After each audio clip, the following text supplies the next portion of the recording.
Okay, hello and welcome. I hope everyone's doing well. I'm doing pretty good. So, let's see. Last time, we finished the Colonel's Bequest. A playthrough of it without using a walkthrough, just using my memories of the game, having watched a fair few Let's Plays of it over the years. And so now we're going to be playing through the game using a walkthrough with the intent of 100%ing it. Hello, welcome, Kibbits. Now, on my first playthrough of this, I actually got pretty close to 100%ing it. What I remember, there was really two major things which I missed out on, and one of them meant that I missed out on quite a few other categories which were tied to it.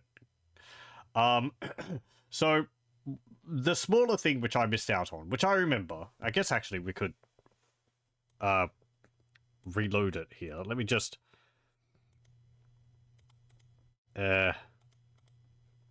see if the game would like to capture the window, or thingy would like to capture it. Would you? Maybe.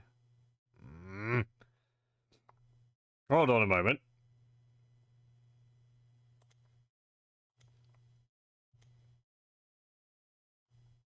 Window capture. Thank you. There we go. And then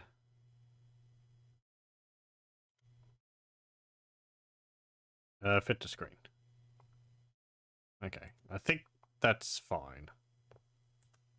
And will that go too big when I go to full screen? No, it won't. Okay, good. So this is me here on a new game. I preloaded the game. How about that? Though I think I actually made successive saves all the way through my game. Yeah, so we have a game, we have a save file at the beginning of my first game. We're going to load to here. And we'll just quickly finish the game.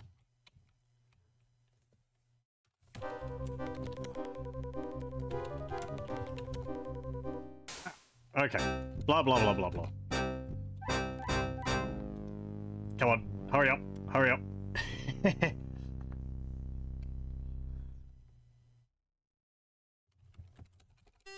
Okay. Blah, blah, blah, blah. Speed up. Yak, yak, yak. Come on. Maybe I could have made a save at the, what's it called? Oh, okay, it's really just going, I can't skip it. Okay, well, I'll try and summarize as best as I could. Oh, great. Restart. Yes, I do. Restore. I can't restore. Okay. There we go. We're back at the beginning. I'm thinking I could skip through all the dialogue and all that to get to the, notebook. But anyway, so I'm probably going to miss some things, but the smaller of the two things which I missed out on was a conversation between, I think, Gertie and Clarence.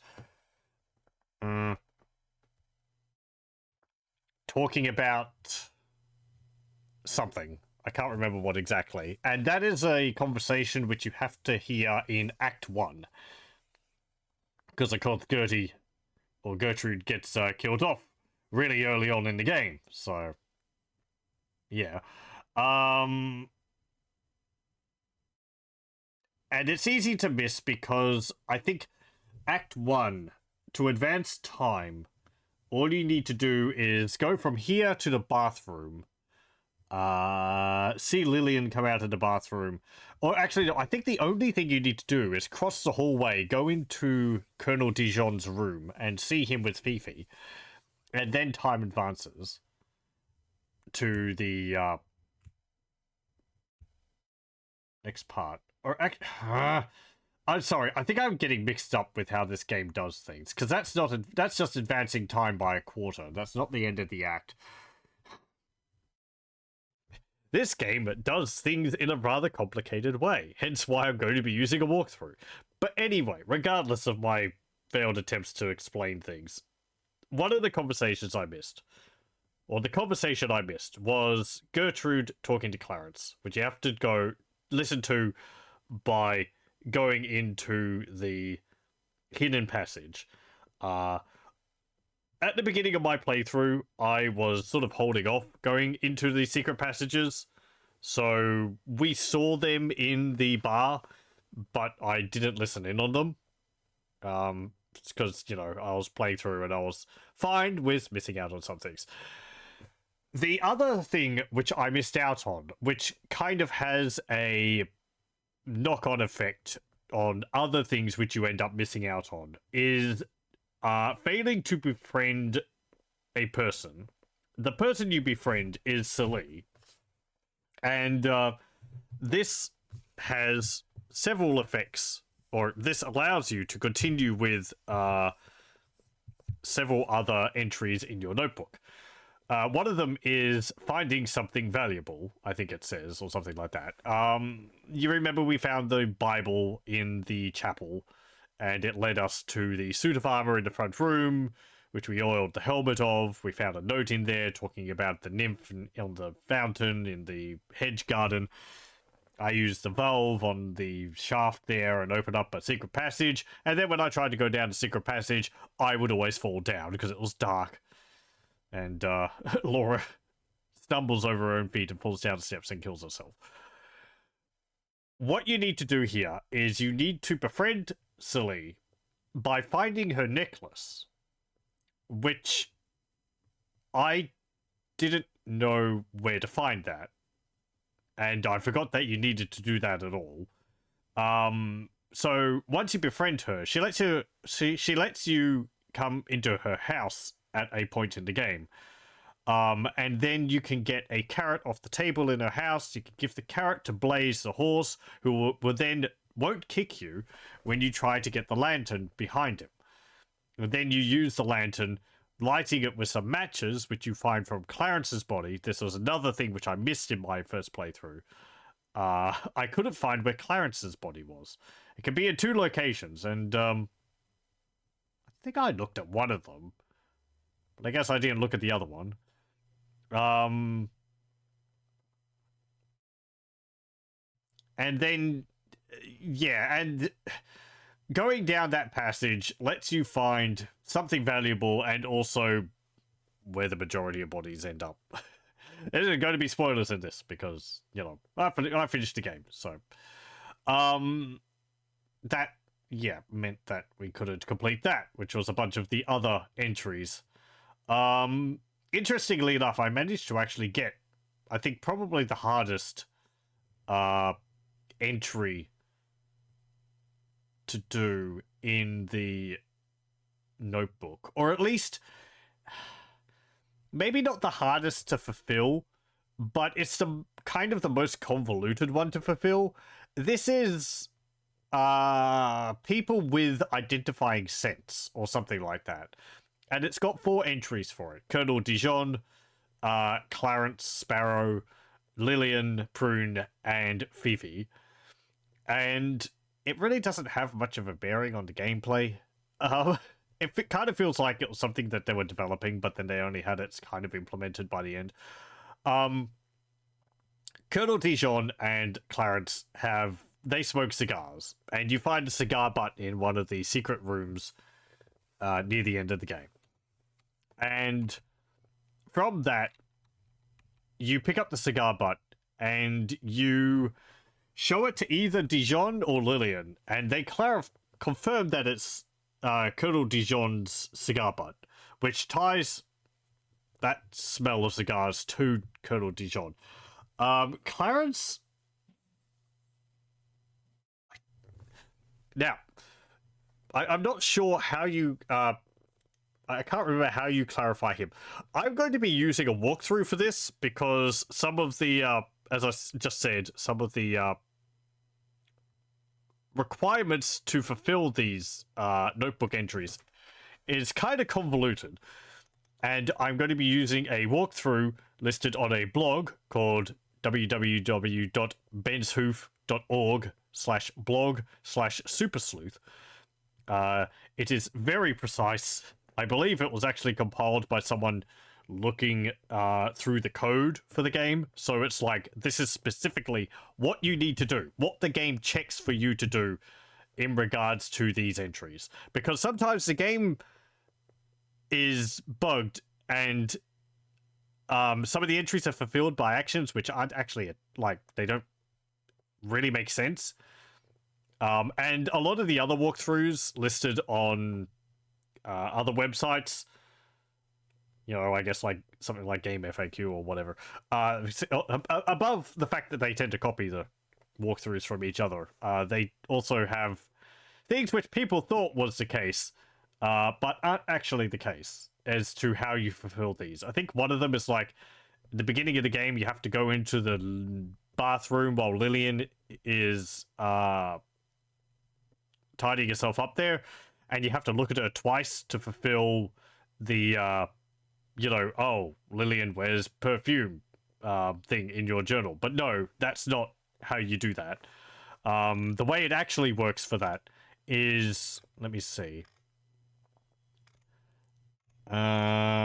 People with a telltale scent.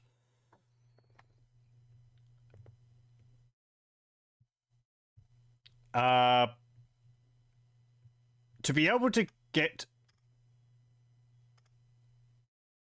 to smell Lillian's perfume, as the wiki says, not wiki, as the blog says, just blunder into one of 3 states. In Act 1, be in the bathroom while Lillian completely leaves the room. Act 1, enter your room from Ethel's room while Lillian is in your room. Any act, enter the bathroom after Lillian has left, if you haven't been in your room with Lillian and Ethel, and you haven't read the note on the front door in Act 8. So it's like,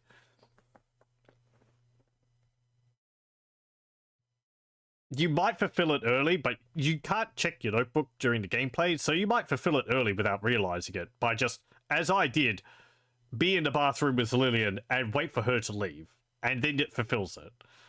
You don't get a notification. I mean, we could just do that right now. Oh, well, there's Lillian. Let me just restart because she's back from the bedroom. I guess actually you could fulfill it. Oh, I can't because they're moving, and then they come here to talk.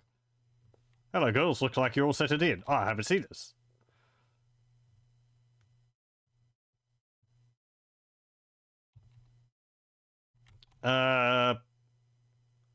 So if we go here, and then we come back, if you ask me, I don't think she has any.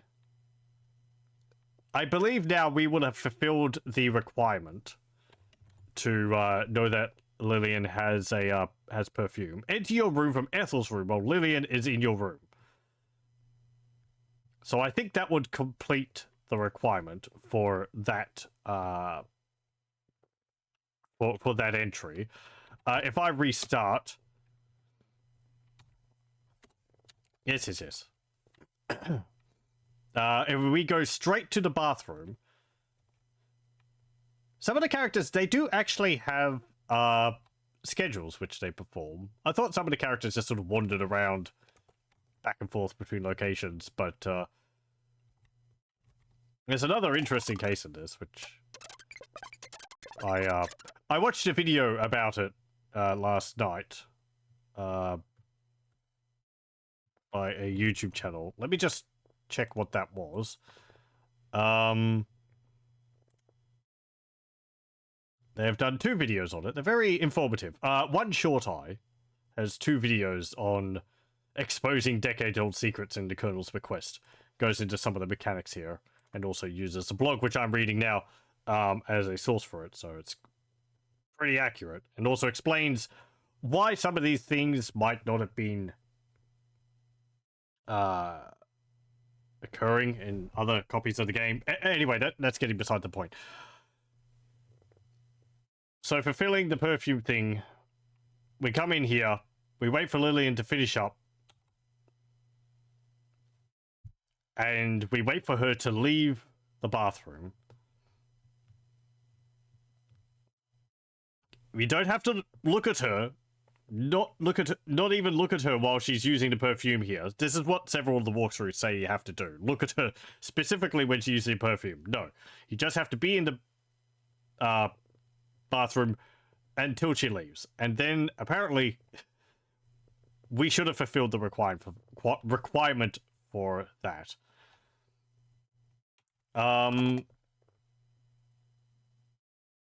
She's gone back to the bedroom. If we go into here,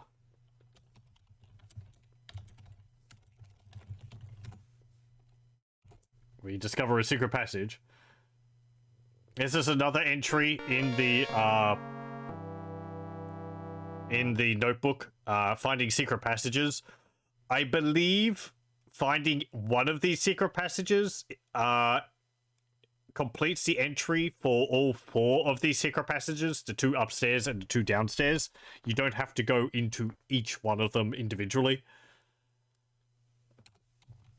Just finding one of them gives you 4 of those entries. But there are 2 other secret passages as well. One of them is... let me just think. One of the secret passages is... I think it's the trapdoor in the hedge garden. And I got that, even though I didn't walk down it. So I guess just opening it is sufficient for getting that entry. And the other secret passage is... oh, where's that?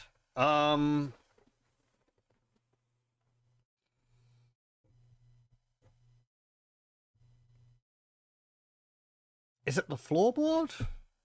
In the chapel? Let me just have a look.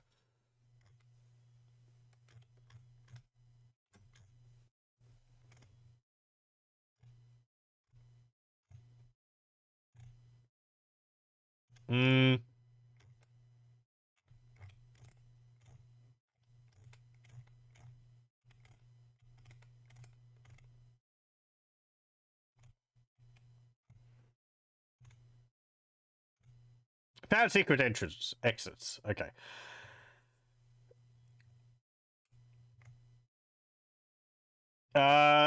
So enter found secret exits in dining room, downstairs hallway, upstairs hallway, billiard room, hedge garden, basement, library, parlor, Clarence's and Rudy's room, Gertie's and Gloria's room, my room, the Colonel's room. This long list can give the impression that each needs to be taken. When you enter a hallway passage, you get credit for all of its entrances and exits. So this list collapses to 6 actions. Enter the 4 passages, entered the garden staircase, and turn the basement crank. Oh, okay, so you have to go into the 4 passages, but you don't have to take the individual doors leading from them, I think. Yes, okay. So you do need to find all 4 of the passages, but you don't need to take, like, the secret doors which lead into each of the adjoining rooms. The garden staircase. I didn't need to take that, and I'm pretty sure I got that. Maybe I didn't. Turn the basement crank. Oh, I definitely didn't do that one. Because we couldn't get to that room. Okay.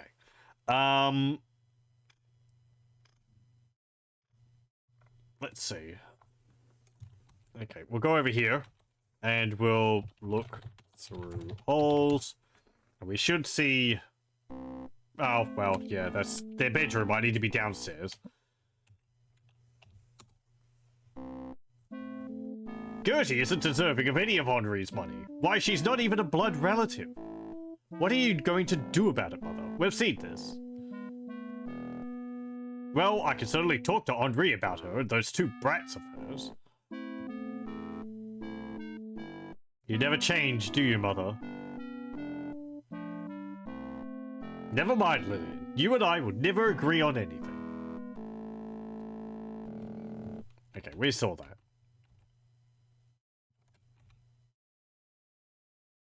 I was trying to look up a walkthrough which lists all the actions you need to take to advance time.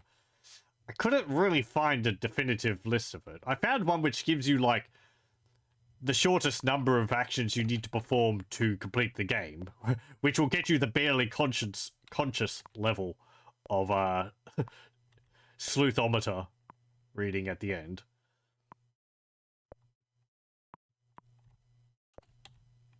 So if we go over here and we push mirror,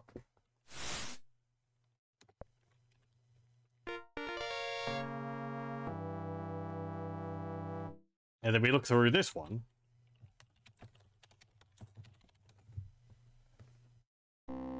here it's a conversation which I missed.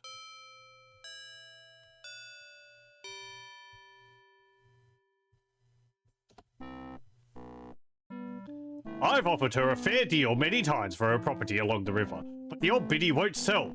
Soon she's gonna force me into taking some sort of action. What could you possibly want with that swampy land anyway? It's no good for anybody.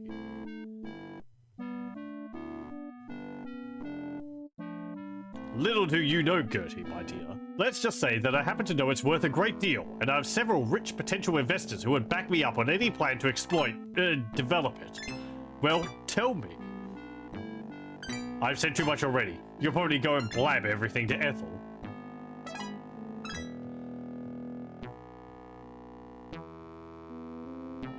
Of all the nerve. Well, if I were Ethel, I wouldn't sell you any land either. You're no better than a low-down snake in the grass. I don't know what my daughter sees in you. My affair with Gloria is none of your business. Besides, she doesn't care what you think.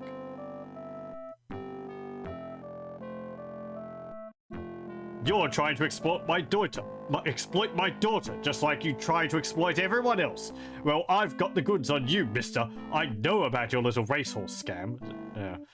So try it, lady. I've had enough of this.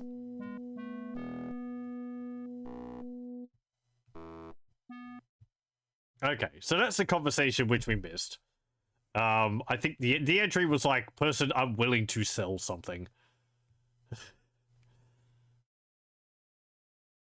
Which, when I read it, I was like, I don't need to trade anything to anyone ever. So. Okay, so we've gotten that one.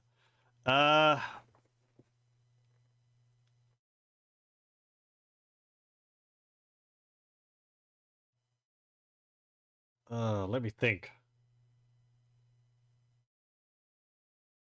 I can't remember exactly the order of events which I did in the game, so,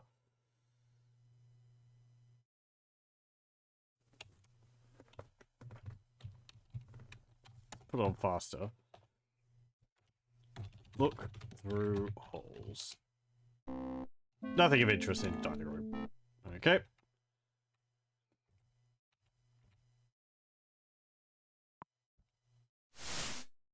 Go over here.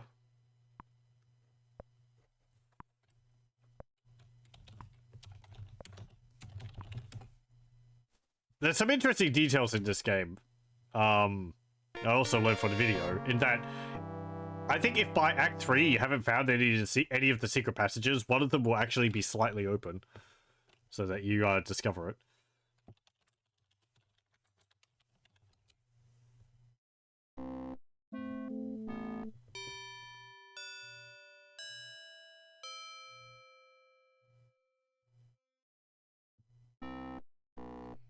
What a skinflint Uncle Henri is. Man, what I could do with his dough. How rich is he, darling? Don't know for sure. At least a couple mil. If he's so rich, why doesn't he keep this place up better? It's such a dump.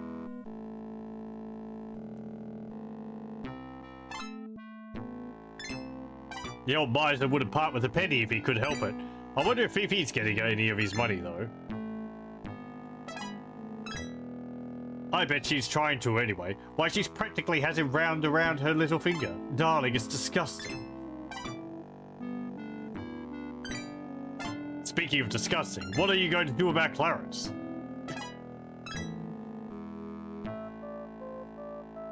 Oh, him. I've decided to break up with Clarence. I have a new beau, a director no less. He's such a doll. Clarence isn't going to like it when you break it off. I don't trust him at all, that snake. Oh, darling, that reminds me. Remember that little medical problem I had? I don't trust Wilbur to keep it quiet. It could ruin my career if it got out. I've got to talk to him. You do that, my dear sister. As for me, I'm going to retire to my room for a while. Kiss, kiss.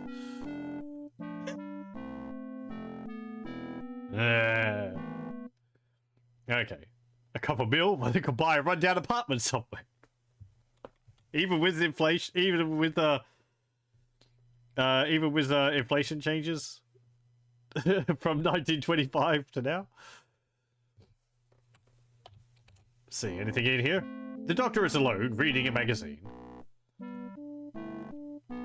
Okay.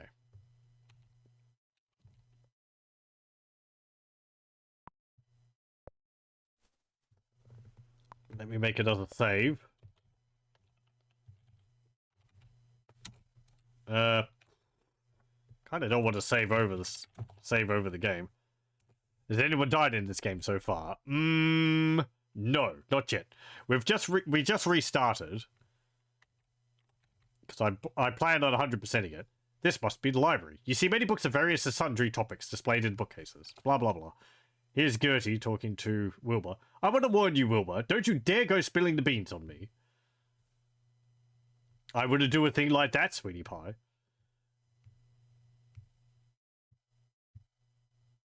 My little medical problem was my own business, and nobody else's. See to it you keep quiet.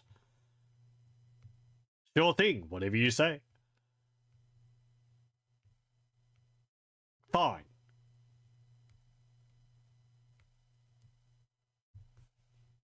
Okay. Not yet, the butler's slacking. Can't trust those butlers. So yeah, that dialogue there, which we just listened into about Gloria, that actually does get us another entry. I think it's like person with embarrassing medical history or something like that. That might also give us information about people romantically involved.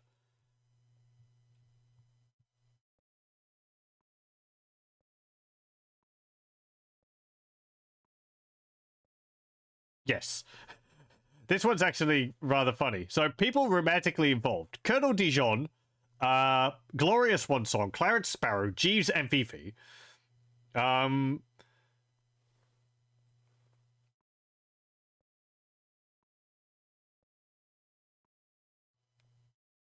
Jeeves' relation can be revealed by any of the following. Ask Celie about Jeeves in her shack. Ask Lillian about Jeeves in the study. Walk in on Jeeves and Fifi in the dining room. Discover Jeeves and Fifi dead in her room.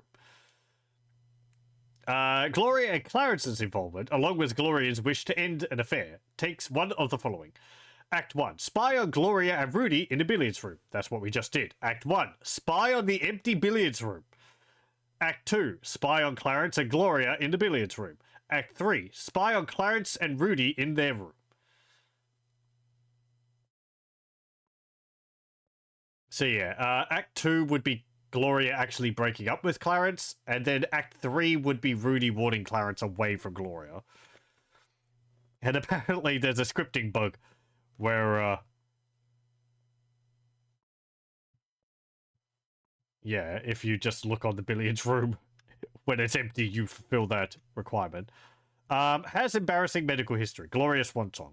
Several ways to get this, including your their favorite bug. Spy on Gloria and Rudy in the billiards room, the one which we just did. Spy on the empty billiards room.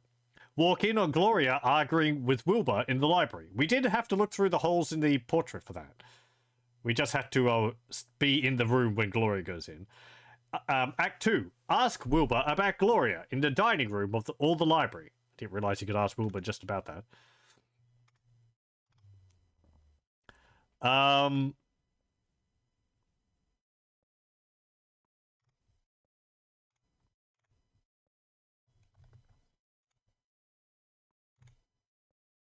Some of the other ones are just going to be like, you just have to go around and look at things. to see whether objects have changed location. That's a big entry and has quite a few objects. Oh, hello. Oh, here's something which I could show off, which was in the video on YouTube I watched on the channel, which I mentioned earlier. Would you like a drink? No, thank you. I'll probably reload before this, but let's follow Jeeves. We should be able to?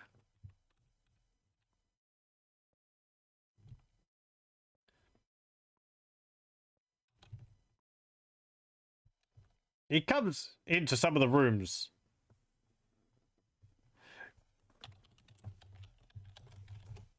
Looks like fine contact. So I thought the contact was always up in Fifi's room. No, it wasn't. It was down here originally. That's why it's one of the items which have changed locations, because it was originally down here, then it was up in her bedroom. Would you like a drink? No, thank you.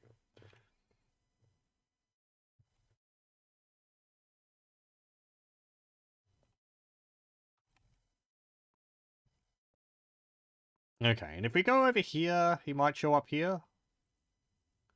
Yes. Would you like a drink? No, thank you.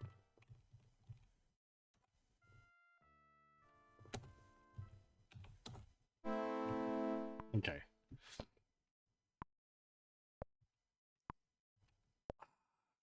Where does he go next?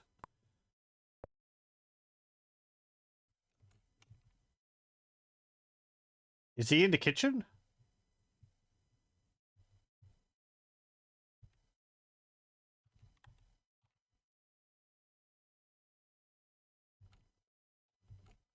No. One of the other things I did wrong was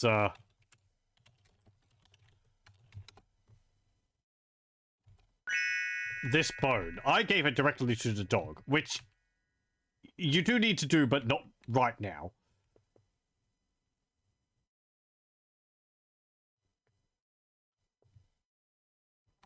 I forget where.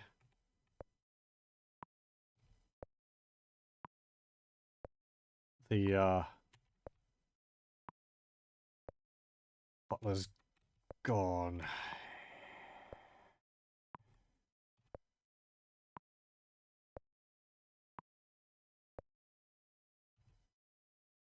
Where Jeeves has gone. Does he go upstairs? I thought we'd see him in the kitchen.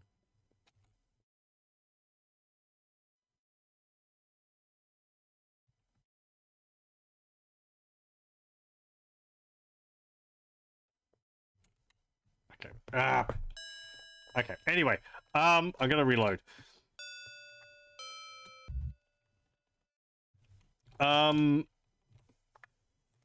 So one of the things you could do is actually like follow Jeeves around, and he, after offering drinks to people, I think he goes outside, feeds the dog, and he goes around the grounds.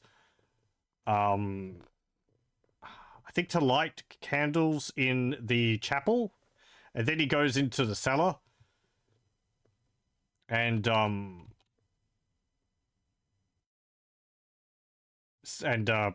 has a rest down there, which is where you see him later. Something like that. Like he's actually going around doing things. It throws me off a bit that they disappear when they leave a room.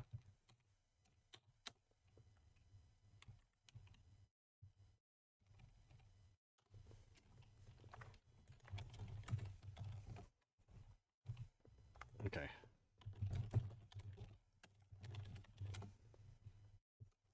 Okay.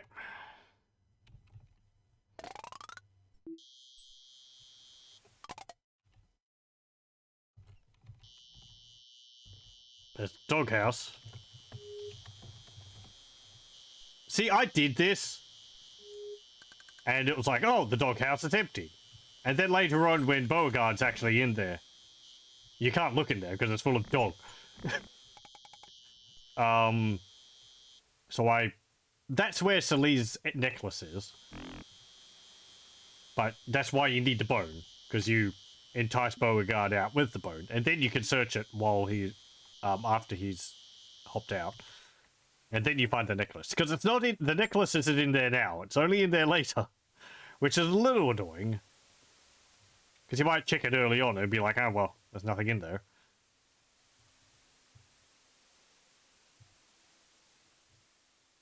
I wonder if Celine's actually wearing the necklace now.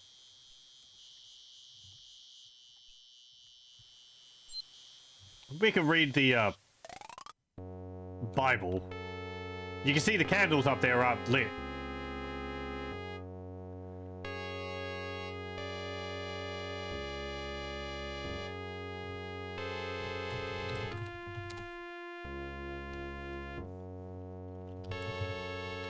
Oh, right, I don't have the, yeah, I don't have the crowbar.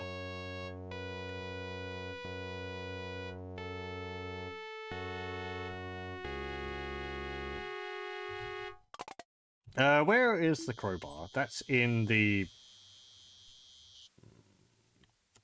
like, carriage house, isn't it?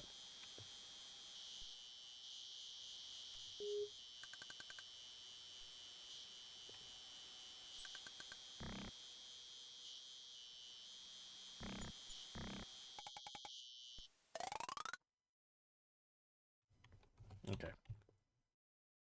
This is another place where Ethel can appear, I believe. I think she can appear inside of the boat there. Get oil. Look at table. Get oil can. Okay. Look in carriage. Okay, we get the crowbar.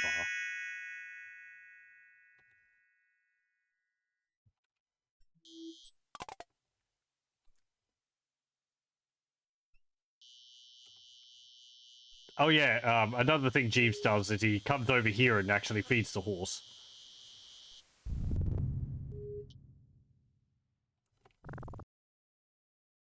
So there's a lantern which we need, but we can't get it.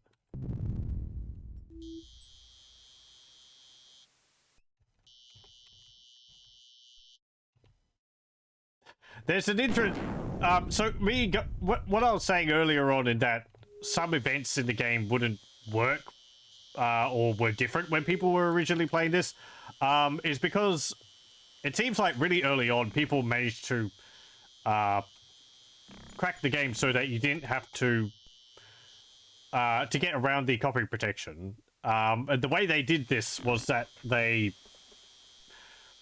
stopped the game from generating random numbers, so the copy protection always goes onto 0, which is Celine. So you just have to press enter on the first screen. But this actually had the side effect by removing a whole bunch of random effects in the game.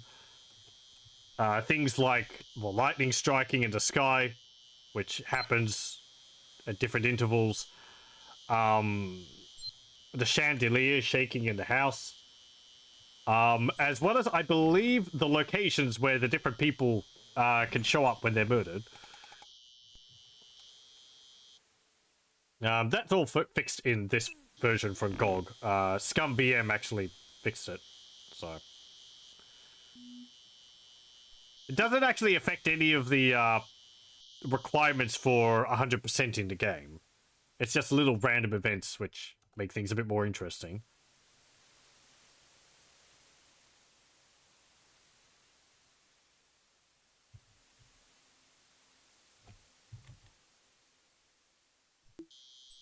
Okay, there's the fountain.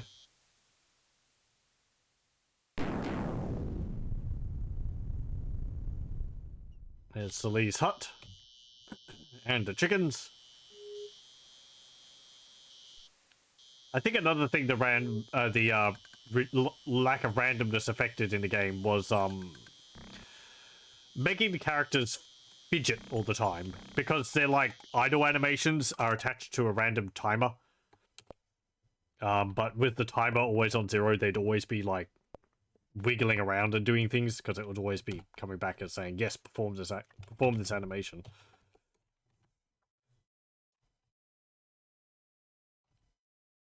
This chandelier here. we've been crushed by it. But it only actually crushes you if you walk down from that location.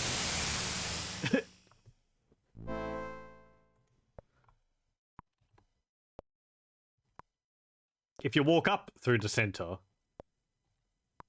you'll be perfectly fine. It's just like a little spot, like right here. What else?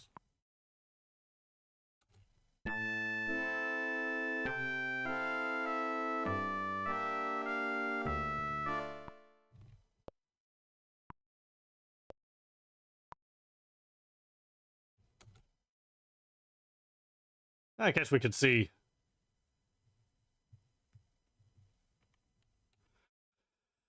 whether we can follow him around.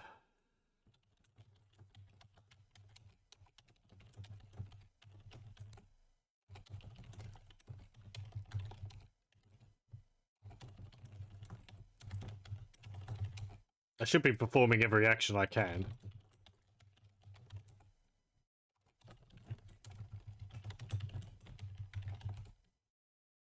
Okay.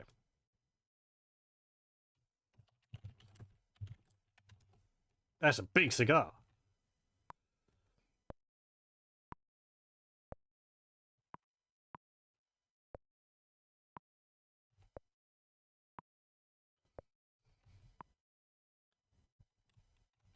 Okay, yeah, we saw him in here. What if I go over to this way?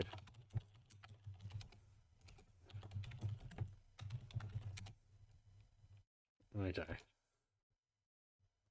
Anything else? Not on your life.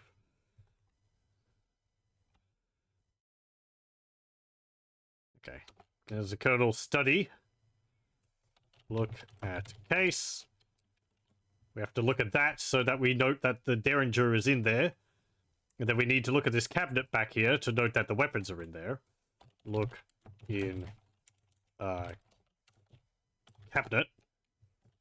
And we see that the boomerang, steel cutlass, the dagger, and the mace and crossbow are in there.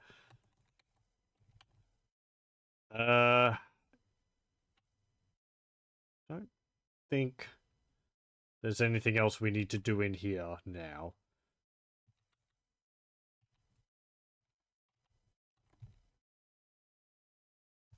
Another one of the entries is learning about Wilbur and Clarence's betting on racehorses and the problems they have with money in regards to that, which I think you can learn about by either overhearing them talking to each other about it, by, you know, listening through the holes in the wall, or by reading the magazine which Wilbur's looking there when he puts it down at one point.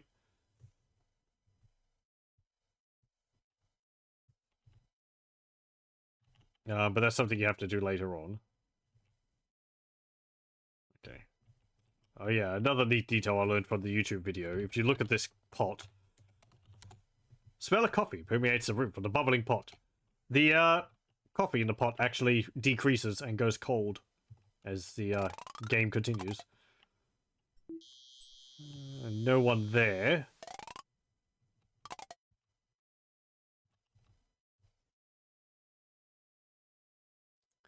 Maybe I have to advance the act?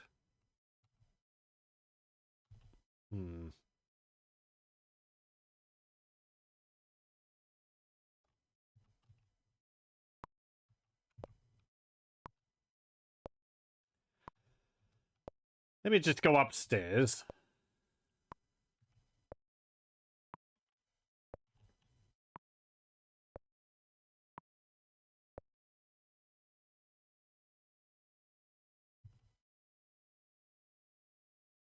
So yeah, the chandelier you'll see there,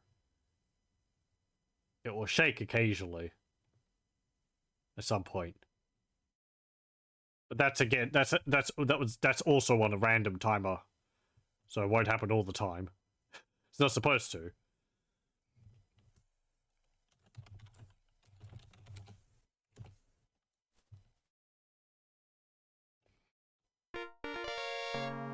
Okay. Let me see. This is another bug in the game here. So I just smelled this room, and it says, you notice a faint aroma of perfume. Let me just read from the blog page about this.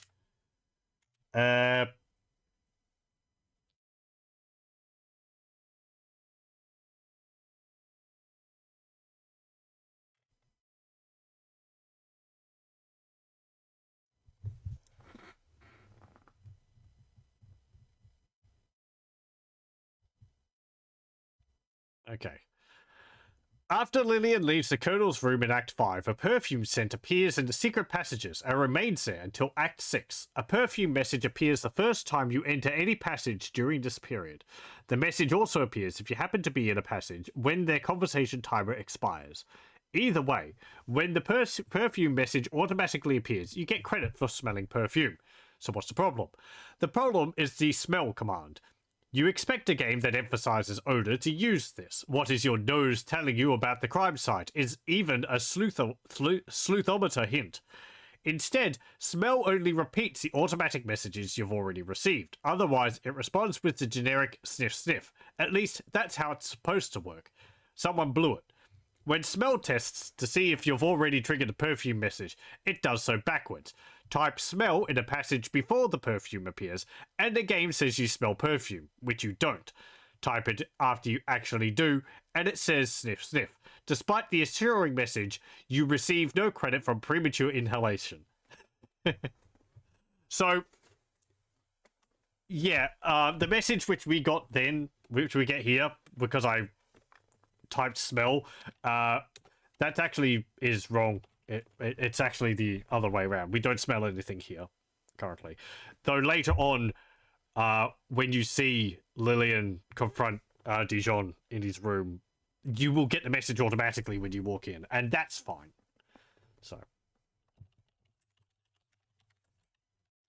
it makes sense that you wouldn't smell the perfume now, because Lillian hasn't actually been going around killing people yet. So, yo-ho, hello.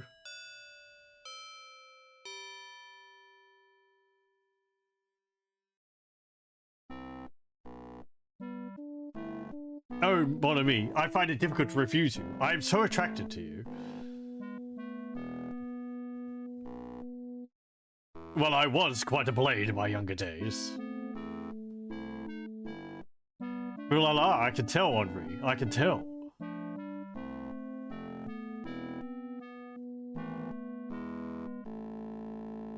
Ah, Fifi, my dear, I do appreciate you, but you better leave now before we're noticed.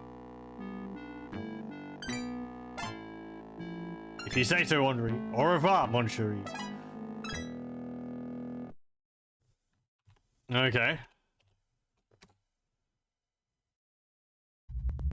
Don't see anything, but you hear what sounds like someone snoring. That's Gertrude asleep on the bed. Okay.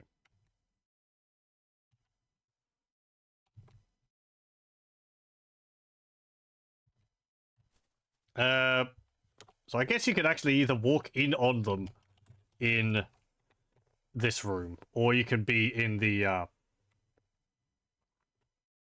secret passage. This elegant room must be the Colonel's. You notice that there is an elevator here. Look. Henri. Oh, Colonel seems uncharacteristically in an agitated state. His eyes dart around the room and he fidgets in his wheelchair. Frowning, he watches you suspiciously. Talk to Henri. Quit coming in my room, young lady. I only just came in here.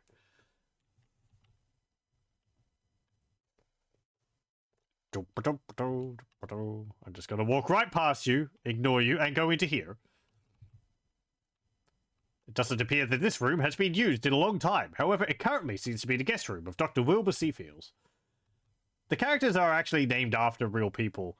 Wilbur is named after someone. I forget what his name was.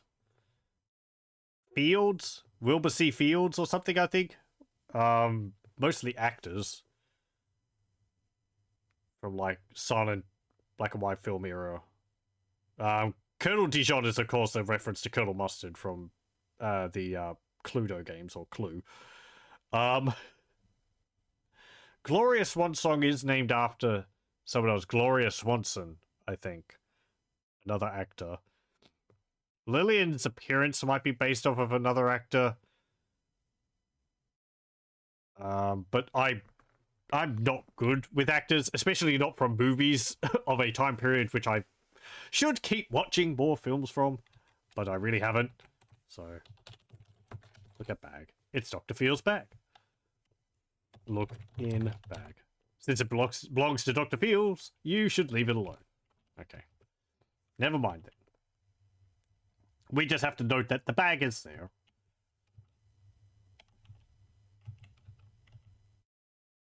I'll just walk through you.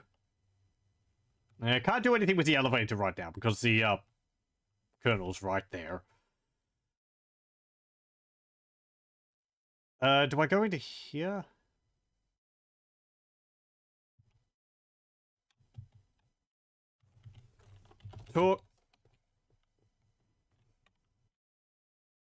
Talk to Lillian. Hi, Laura. How's it going? Are you meeting everybody? They're a comical group, aren't they? Yes, that's one way to put it. Go on, Laura. I'll be around. See you later, alligator. Mother's getting angry with you. She wants to talk with me. See ya. See you around, Laura. Okay. Talk to Ethel. Are you having a good time, dear? Why don't you run along now, Laura? Go do some more exploring, dear. Your friend is persistent, isn't she, Lil? Ethel refuses to answer your idle chat.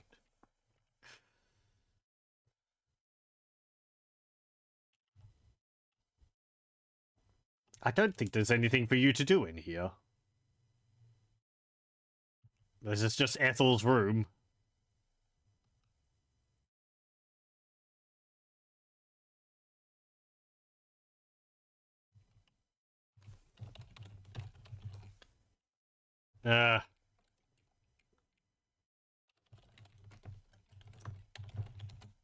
Ethel holds a white hanky in her hand.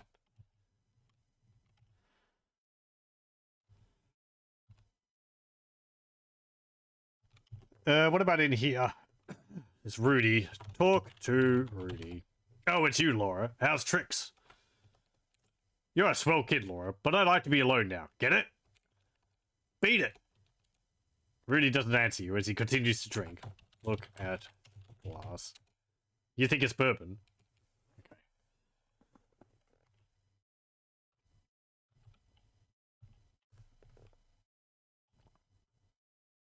Stairs lead to the third level. If we go into Phoebe's room, I don't think there's anything in there which we need to do right now. No. Okay, we can't get into the attic because the door's locked. Let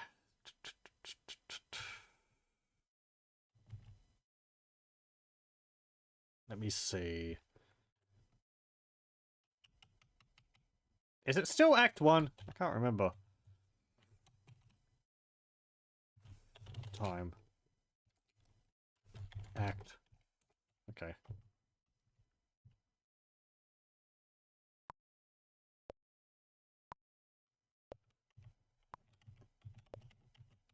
Ah, no!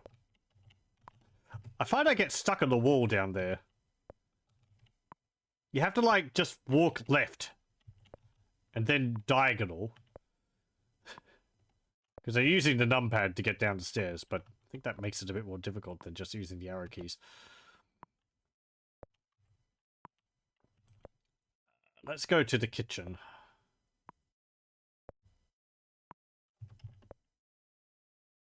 Okay. Shall I talk to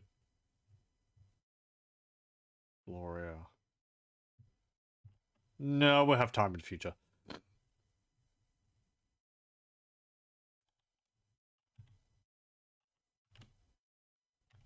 Okay.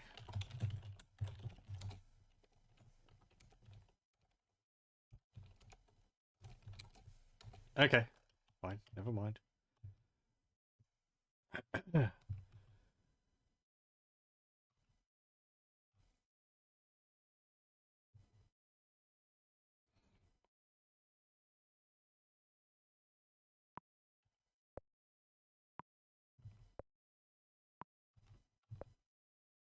Let's go back upstairs, and we'll advance time to the next act. I do have the crowbar. I could go get the, things ready for that. Yeah, let's go do that. Also, I guess I could show this off. Another thing I learned from the video. Why, thank you, Doctor. It's a reference to Young Frankenstein.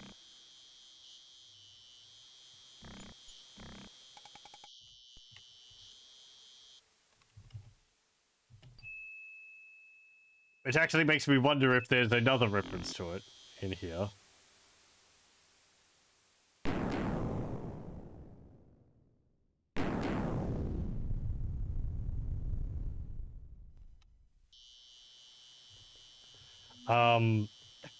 One moment.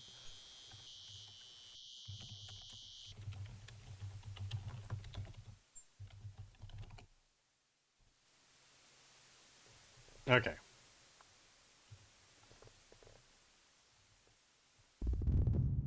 There's a reference to Dr. Ed in here. Okay. In the movie, whenever someone says Blucher, there's a thunderclap and you hear a horse whinny. But it doesn't seem like it's anything in the game, unfortunately. I need to see that film. It looks funny.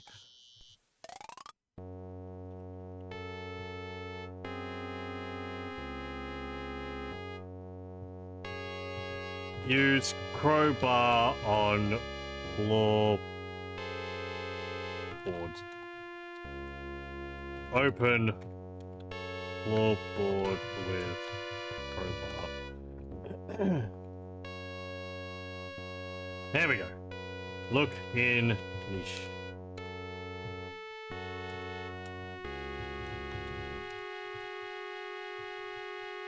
Okay, reread it. It's got a bunch of dates in it. And we read this. Okay.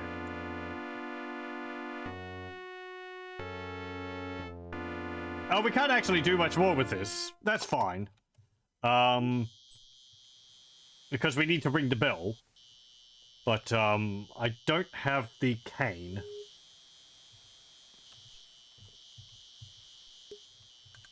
I don't think we could go into the dollhouse just yet.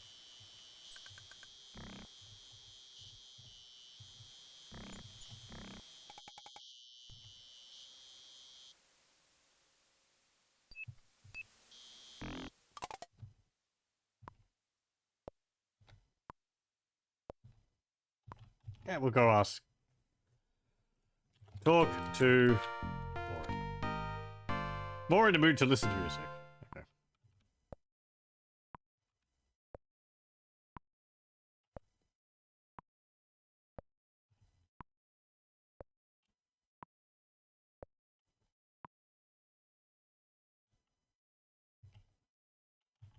Go in here. Let me just save.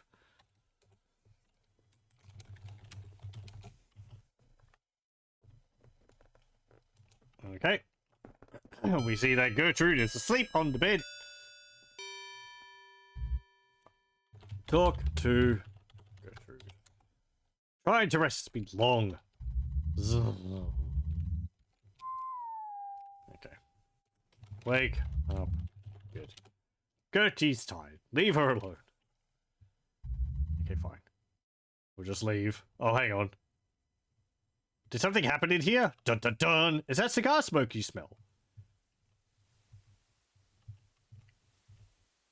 That might be related to one of the other entries. Look out window.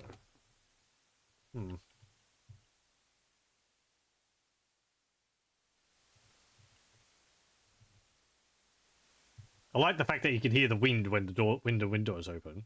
Somebody's walking outside the second-story veranda. Who could it be? I think that's supposed to be the windows down here.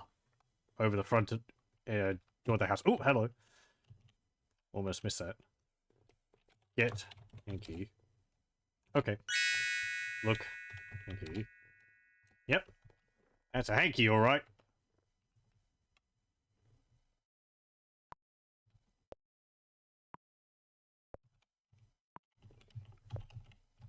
No.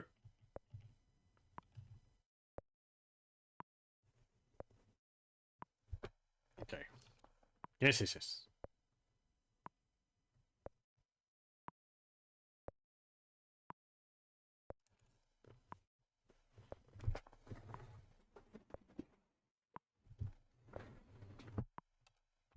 Okay.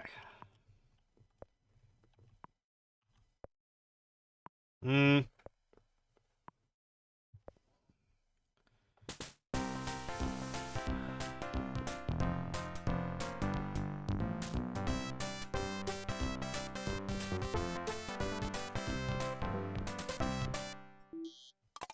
Dun dun dun.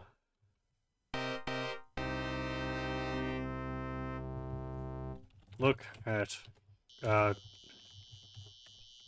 Gertrude. Gertie's dead, alright. Search body. Okay. Well. Tell Gloria about Gertrude. Maybe it'll work this time.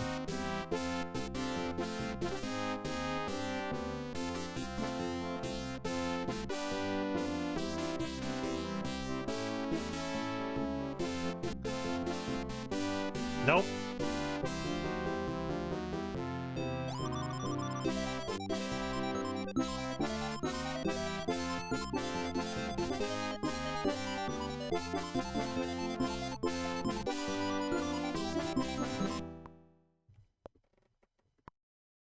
Okay, well.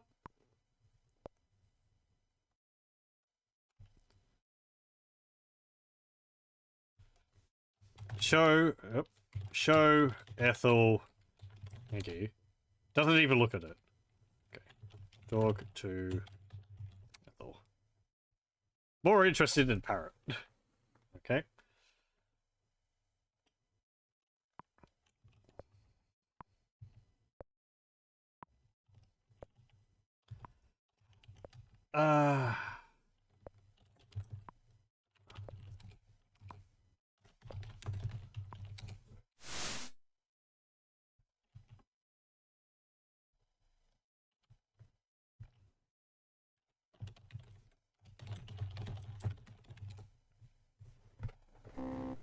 You know how they all feel about me, don't you, Polly? Huh?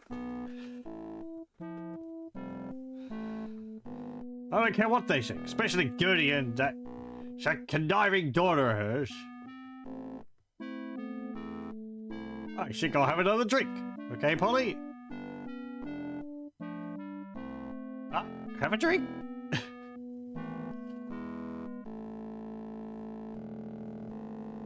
Is Tia. Okay. Nobody's in the dining room.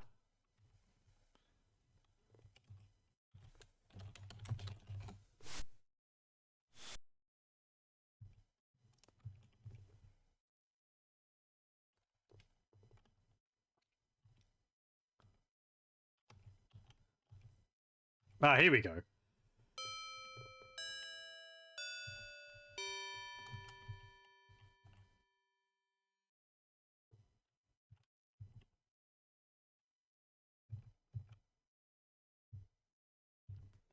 Okay, let me save. Save 37. So we exit here. Come and get it. Oh. He feeds Beauregard,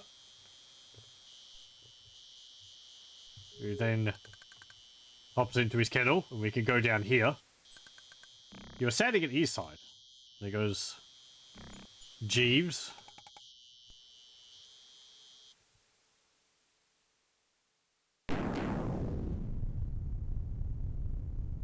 This is what I was talking about earlier.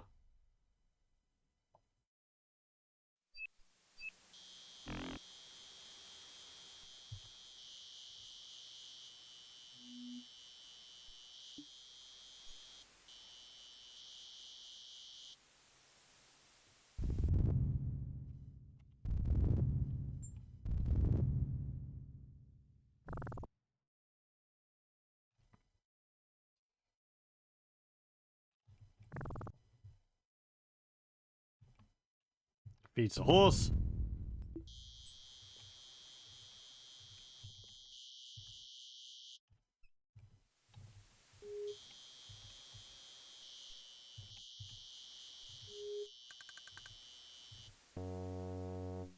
Lights the candles.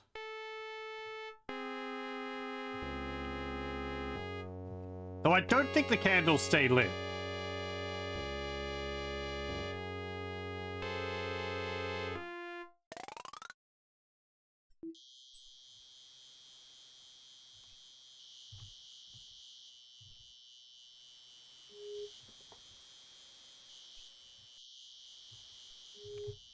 Let me just follow you around everywhere.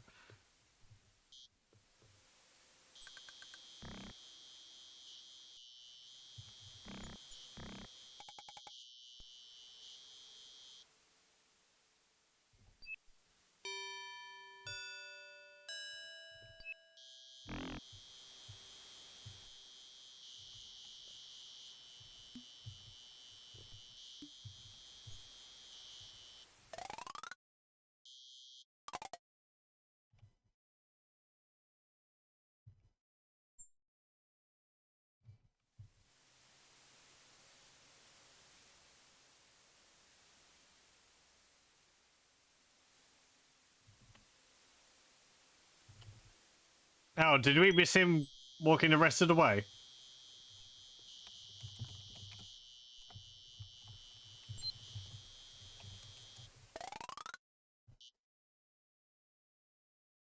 Yeah, okay. So by seeing Wilbur and Clarence talking, we missed the last part of that, where Jeez would actually come down here, and you could see him.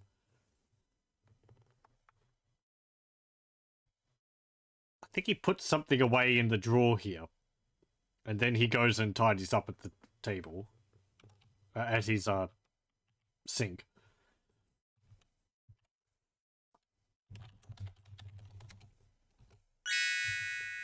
We get the crackers while we're here. The crackers are one of the items which is listed as using more than twice. And how that works is, well, normally you'd use them on the parrot to get hints from them. But apparently you don't need to necessarily use them on the parrot. You can just eat 2 of the crackers yourself. Just as long as there's less than, like, 6 crackers in the box. And the game counts it as being done. I guess that makes sense to me, I guess.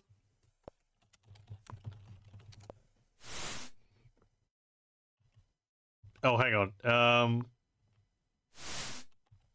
Because I went in that room. And then you need to follow them. Yeah.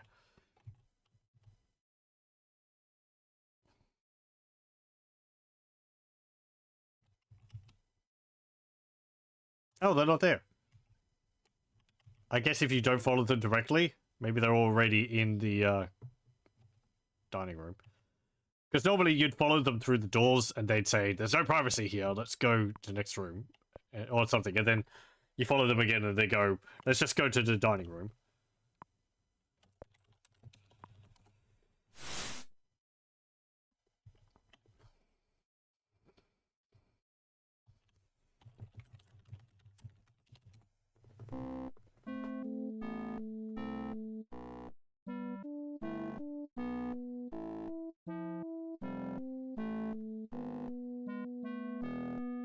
It'll work out. I've got some plans. Okay. They're talking about the horse races. We know that.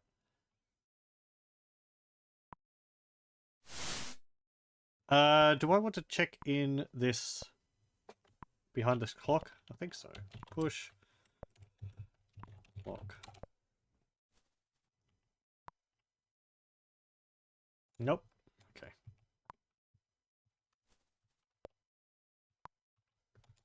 Oh, increase the speed a bunch. There we go. Yum.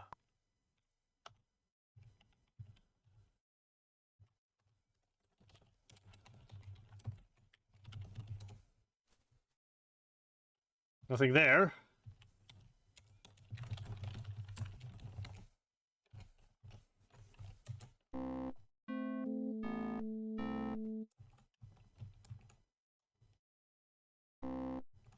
Nothing of interest there.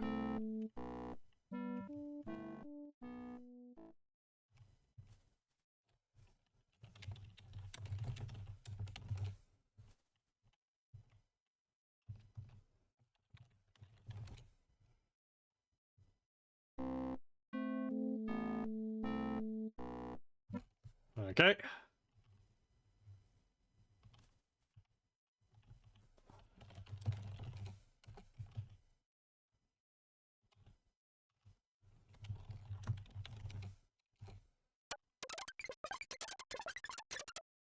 Okay.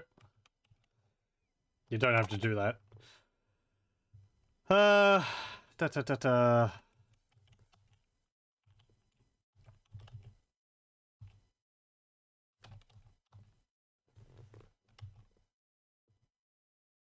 I think there's a moment where you can see.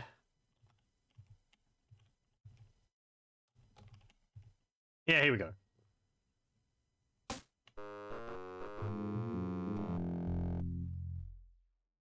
Okay. So that's another thing which you need to witness. Rudy, harassing, Fifi. It's for one of the, I think, like, relations or something. Relationships or something like that. Not really a relationship, but whatever. I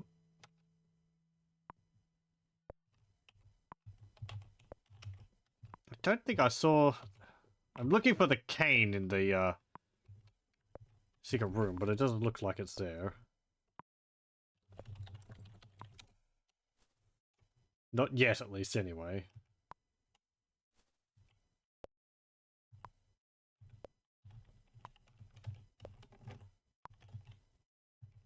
Yeah. Clarence and Wilbur aren't here.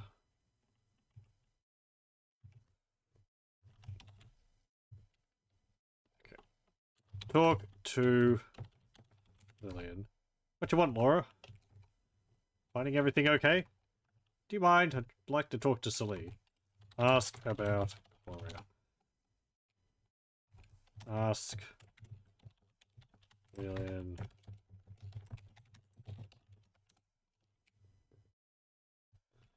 Okay. I think this is also how you learn that Rudy has some gambling problems.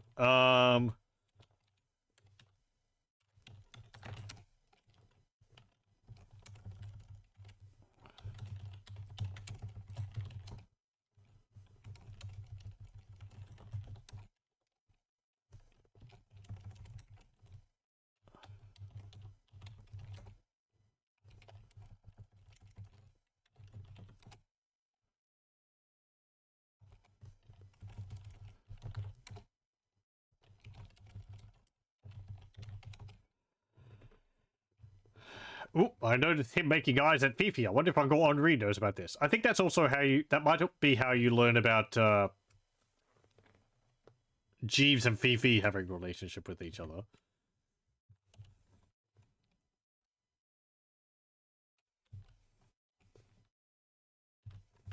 Let me just have a look.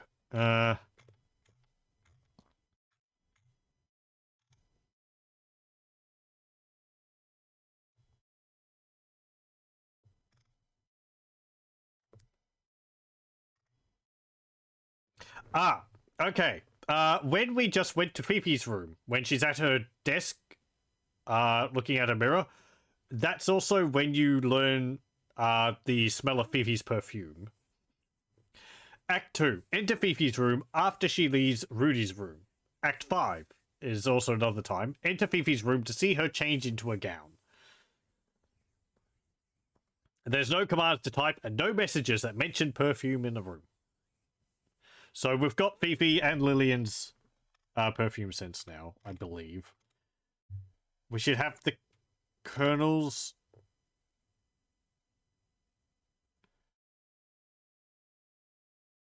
okay. The Colonel and Clarence enter Gertie's room after seeing her sleep. When you enter Gertie's room and discover it's a mess, you get a message about a distinctive odor of cigar smoke in the air. That's all it takes to get the Colonel and Clarence. It has nothing to do with any interactions with the smokers, their cigars, or the cigar butt you find. Almost everyone discovers this first murder scene, so almost everyone gets these entries, even though they're often attributed to other actions. So yeah, just enter Gertie's room, get that message about cigar smoke, and you get the other 2 entries for people with a telltale scent. People guilty of embezzlement, Clarence Sparrow and Dr. Wilbur C. Fields. How you can get this: ask Lillian about Clarence in your room. Act 1, spy on Clarence and Gertie in the parlor. Act 2, spy on Clarence and Wilbur in the dining room. Act 3, ask Celie about Clarence in her shack. And Act 5, ask Rudy about Clarence in the dining room. So you've got 5 different chances to learn that one.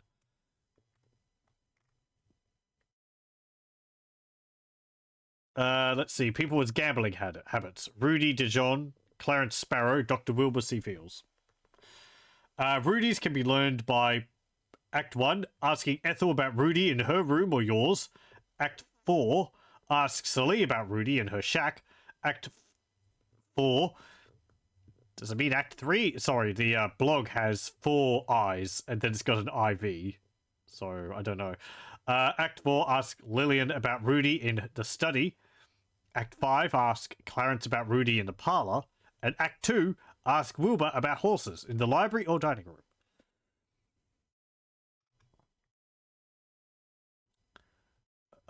That should... ask Wilbur about horses in Act 2. And he'll say he has a fondness for racehorses, which should implicate his gambling habit. But instead, the script incorrectly awards Rudy's entry.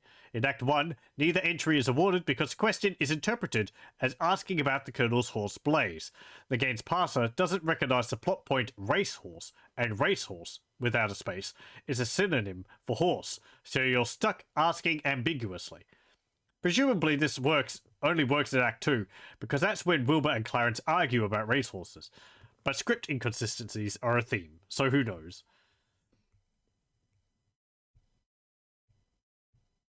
Wilbur's gambling can be uncovered in one of 3 ways. Act 1, look at or read Wilbur's magazine. I guess he can read it while he's reading it too.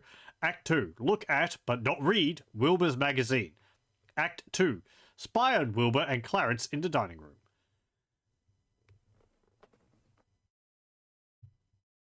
Clarence's gambling requires spying on one of 2 conversations. Act 1, spy on Clarence and Gertie in the parlor. Act 2, spy on Clarence and Wilbur in the dining room.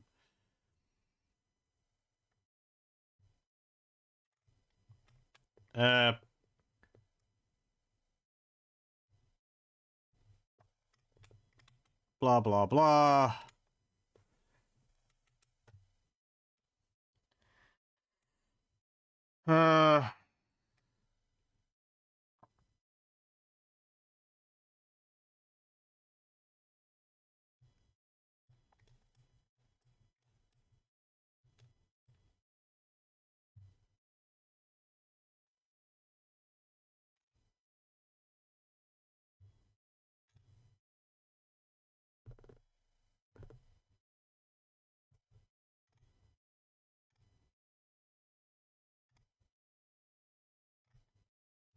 Okay, we've done that one.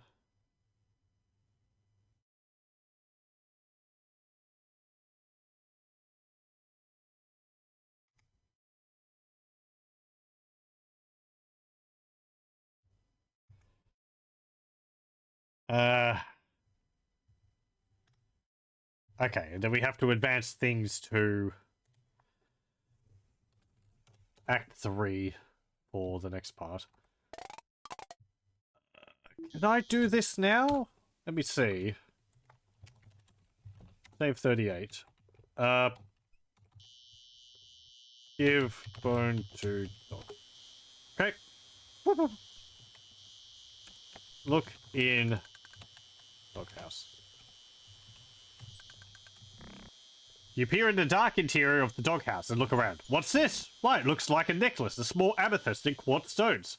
Beauregard must have found it someplace and brought it here. You quickly grab it and take it with you.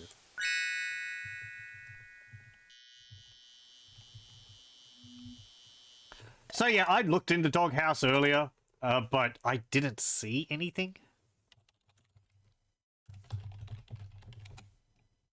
It's very nice.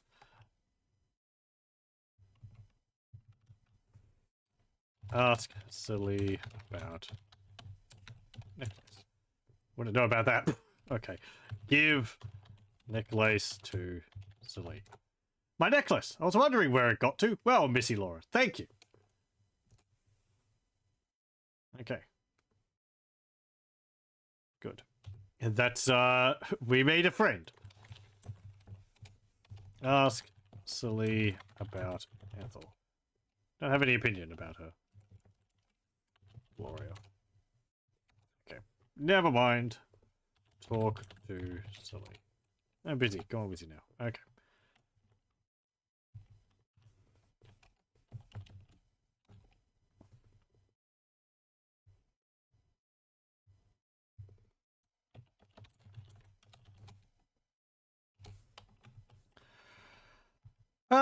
Let's see. What do I need to do now?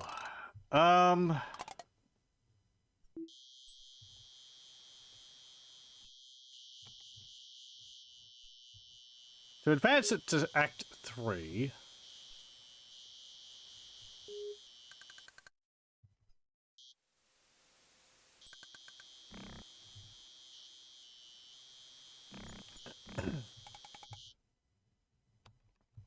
Oh, hey!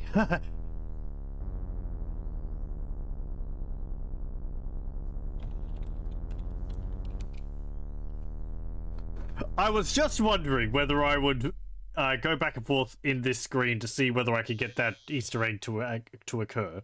But, looks like I don't have to. That has a rare chance of happening whenever you enter this screen. That's another thing which was bugged in the version where the random generator was broken, because I think the sprite used for the plane was replaced with the sprite for the statue there, the statue of Pan.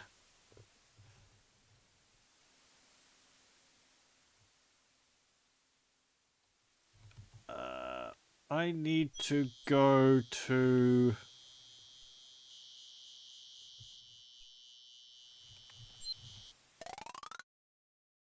Oh, do I need to go and see that the body's gone?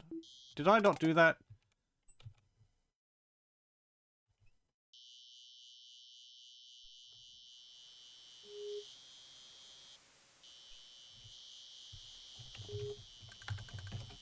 She's not around here. Oh, hello. Okay. Now they're playing billiards.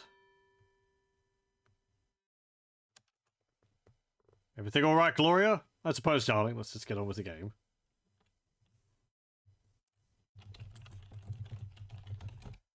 Beat it, kid. Okay, fine.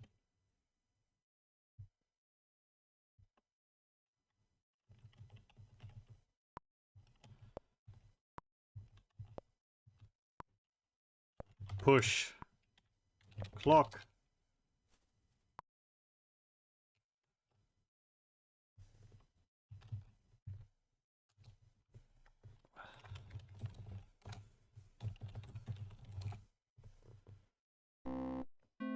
You see, dissipate. What's the matter?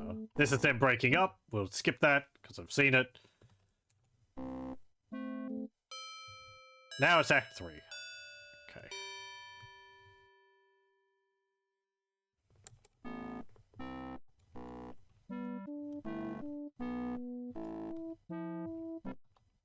Okay. Is there anything else here? No, just time advancing further.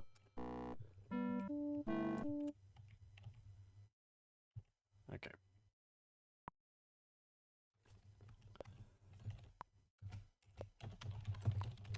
Just want to see if something's changed if I go back in here. Hey, there's a cane down. Get cane. Okay. We get the cane. Go in here. Something looks wrong here. Chair's been knocked over and there are signs of a struggle on the floor. So there's some feathers here and there's a poker, which is a bit odd. Get poker. I'm kind of confused by this, because the feathers imply that Gloria was here, but the feathers weren't here when Gloria was confronting Wilbur earlier about her medical history. So, were they planted here to mislead you?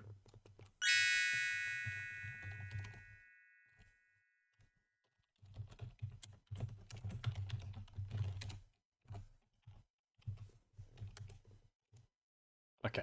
Name Sunny Boy has been circled in red. Read. Okay, so you just need to look at that.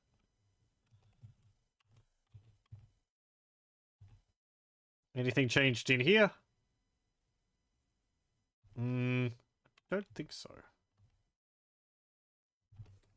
Look in cabinet. Oop. There's a mysterious figure walking around outside. We've seen the Derringer there.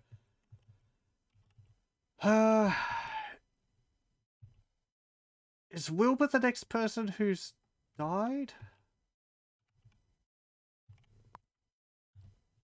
Sure looks like it. So I guess Wilbur was the one who was hit on the head with the poker.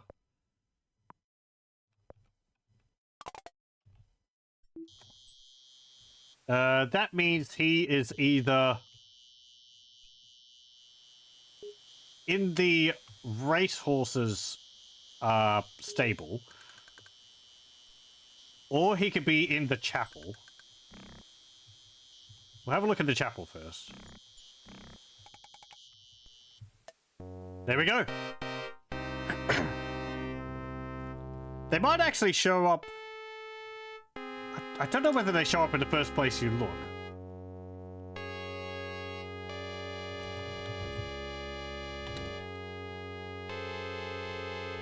Okay, we get his monocle. Use... oh.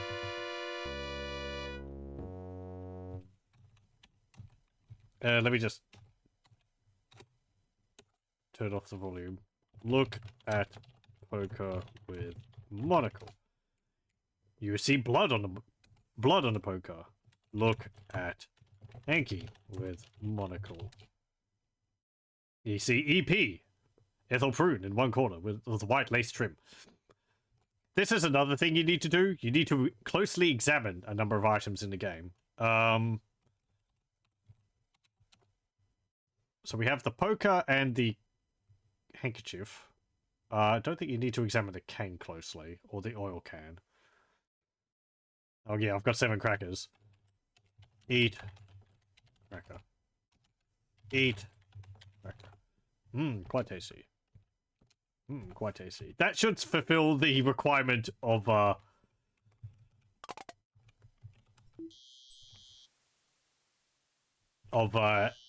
using items twice. Oil. Bell.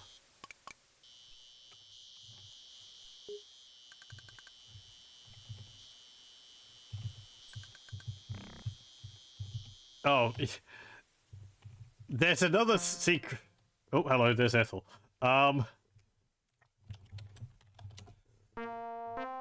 There's another secret was this. Or Easter egg was this. Ring bell with cane. Yoink! Uh-oh. Fog.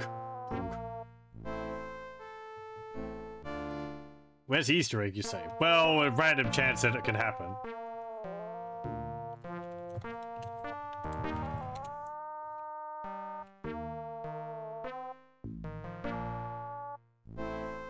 I'll just do this a few times to see if it will happen.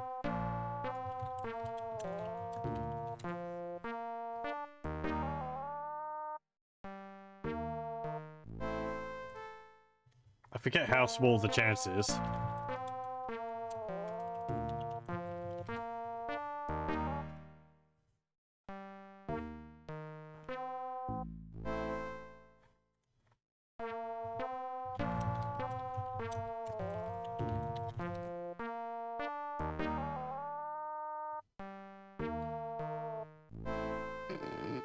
Just keep killing Laura over and over again.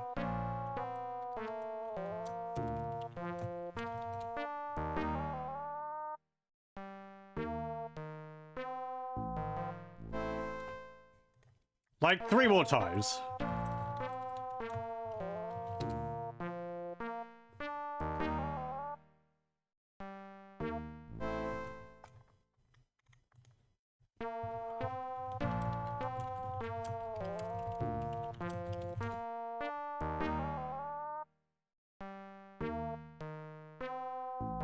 There we go. Log. It's just a funny little extra animation. Ethel doesn't care.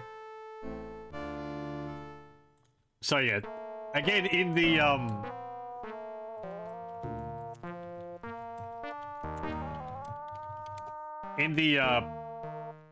version, the correct version, that would always occur.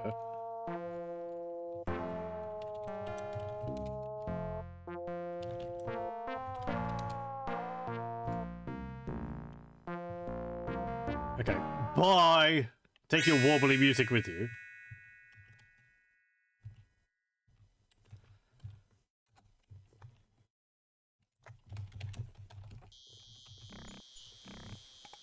Knock on door.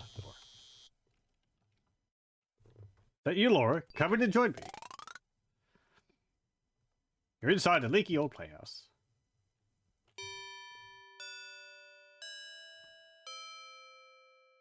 Okay. And then he said...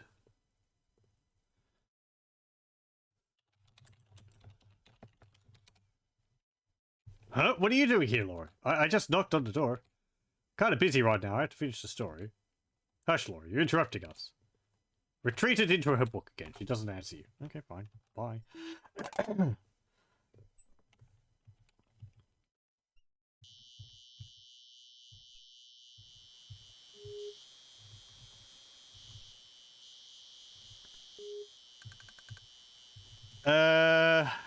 Right. Now, if we go...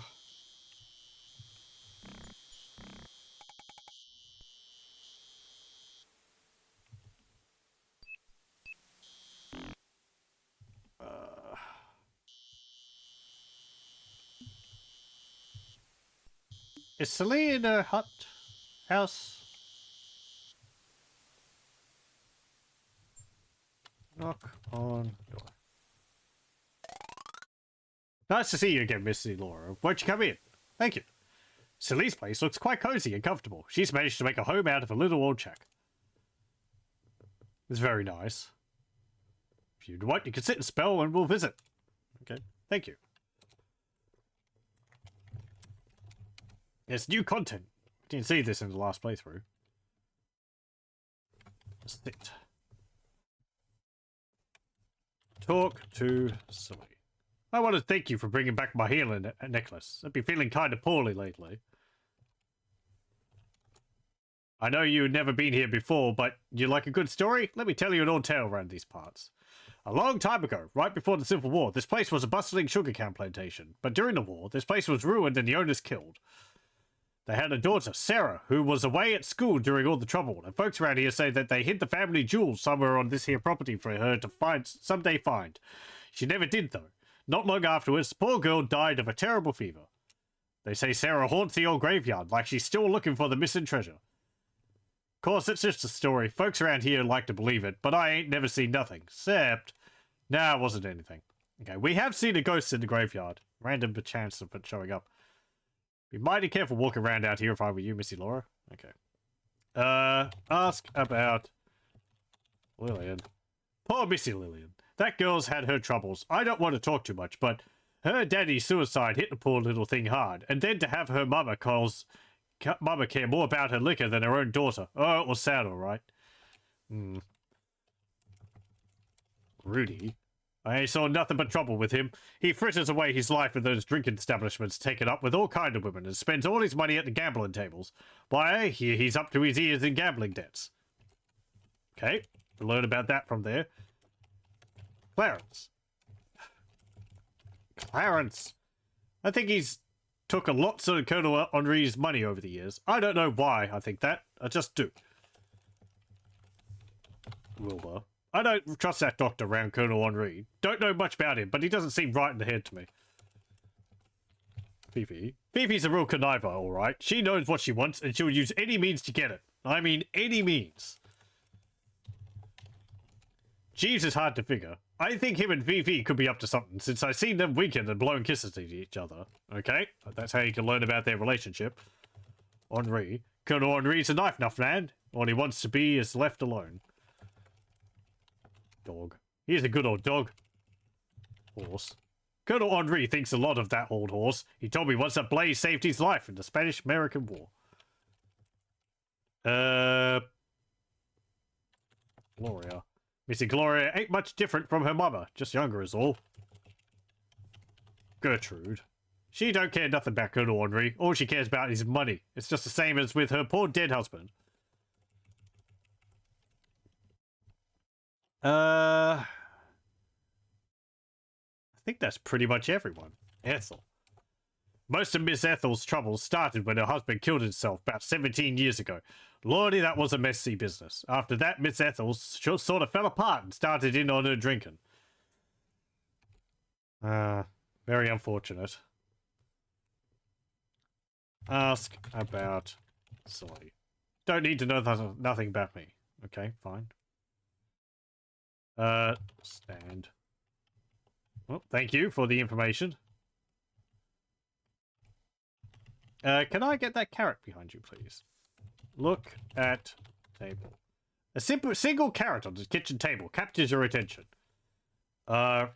Request carrot. Ask about carrot. We didn't know about that. Okay. Get carrot. Before taking the carrot, you look at Celie for permission. She nods her approval. With that, you take the juicy-looking carrot for yourself. Look at shelf. Various odd-looking jars fill the shelves. Look at stove. A small fire burns in a wood stove, warming the place. Upon a good-smelling gumbo simmers atop it. Look. Look. Pot. The gumbo in the pot atop the stove fills the cabin with a wonderful odor.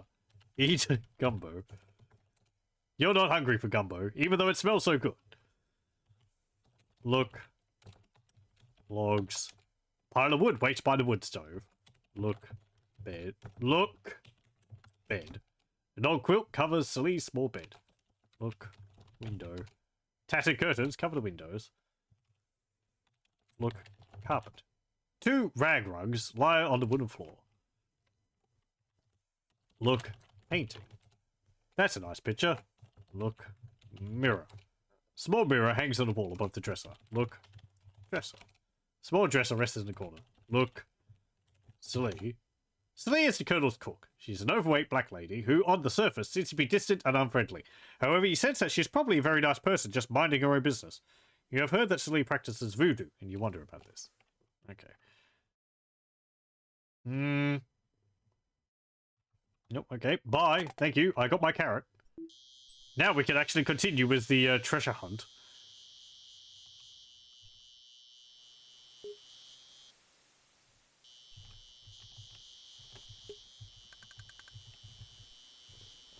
Though we do have to wait until later before we can complete it. Because we need to go up until Clarence actually gets killed.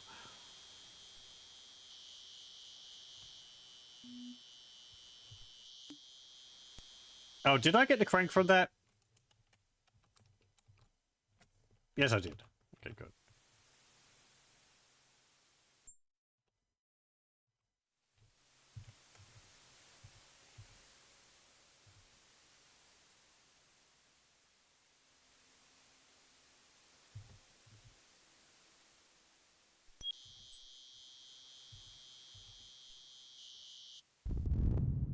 Okay, go in here. Save. 45. Bridle horse. This isn't King's Quest 4. Pat. Play. Pat. Plays. No, good horsey. Give carrot to Blaze. You hold the carrot in front of Blaze's nose, who begins to cautiously sniff at it. He then gently takes it into his mouth and eats it. He looks at you and whinnies softly, as if in friendship. Nice. Open. Okay, cool. Now we allowed past the horse. Look. Lantern. Lantern hangs from the wall inside the store. Get lantern.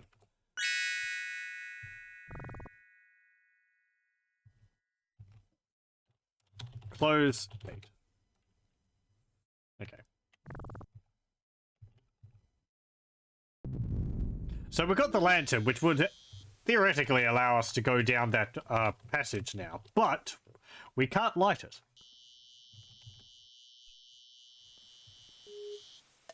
Anything in here? Nope. Anything down here? Nope. Okay, I wonder if I could get up to the attic now.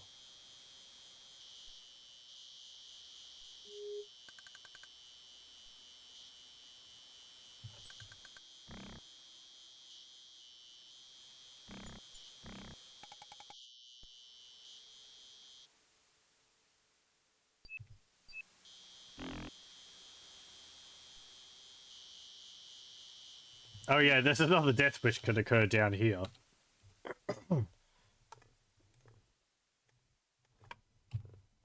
Let me see if this happens. I think there's a random chance that it will occur.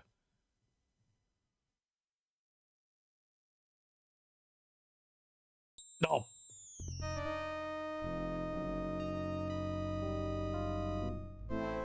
Laura, please don't feed the animals. You just get by a alligator.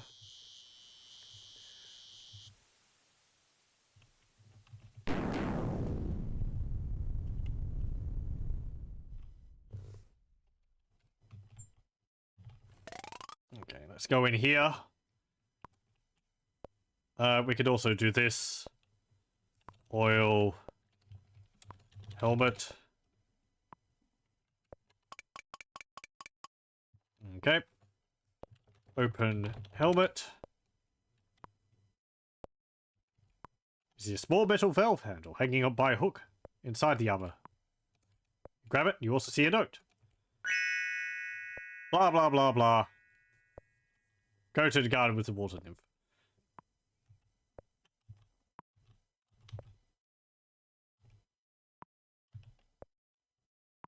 Okay, if we go over here, do we see Rudy and Clarence fighting? No. Are they in the bedroom? Let me just go. So many things to do.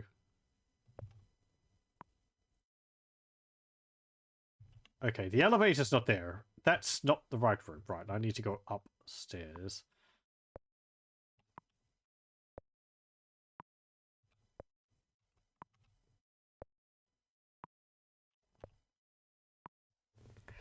I think I've gotten everything so far.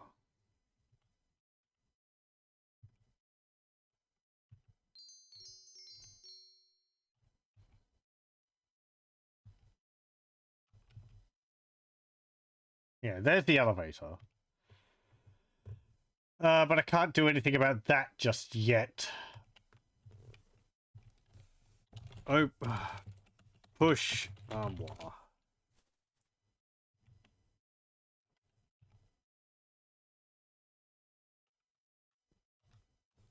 Look holes. Here we go.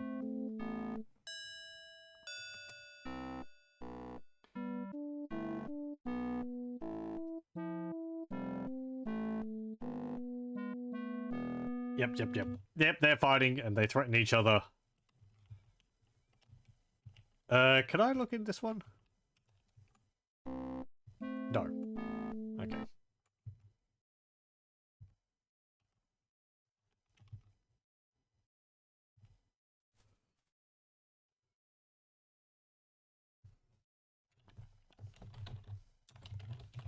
If we push the armoire, go in here. I think now we might be able to see the colonel actually stand up. No? Hmm.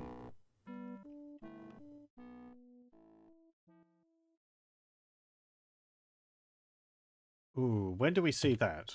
Let me just restore.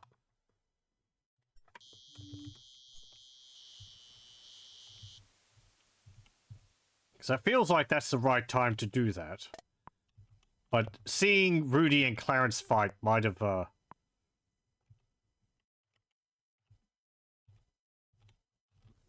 forwarded time. Push. Also, and, this is one which we need to do. Look. Holes. Yep, there we go. Though I wonder whether you get this by the end of the game, because you see Colonel Dijon fighting with Rudy, so... And he doesn't have his wheelchair, so... That doesn't advance time. Okay.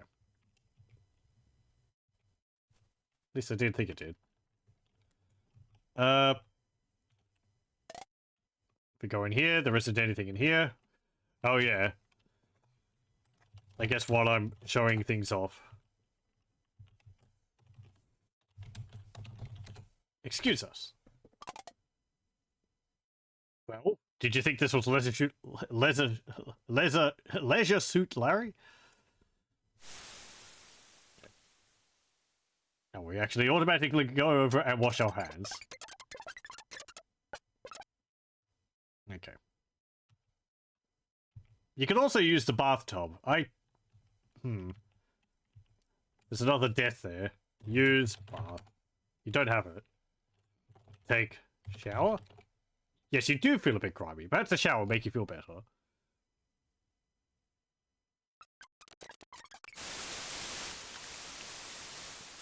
During a scary night like this, there's no safer place for a pretty little thing like me than in the shower. Oh dear.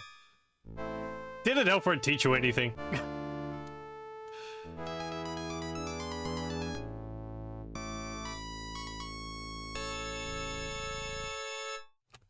Man.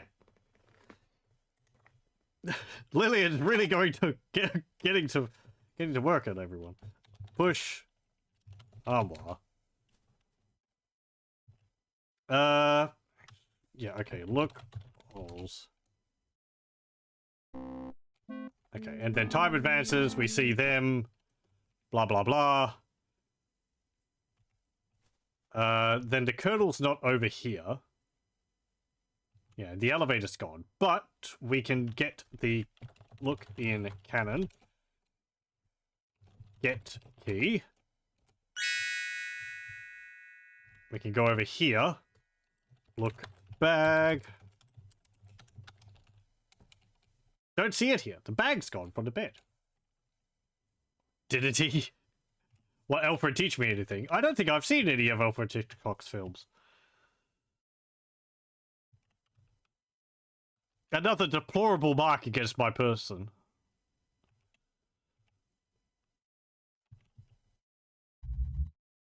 Clarence is sleeping here. Must be tired.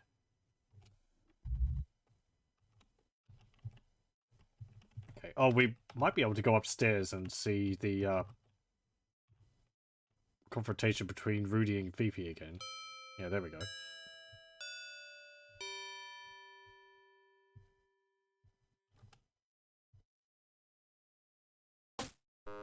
Get out of my room now.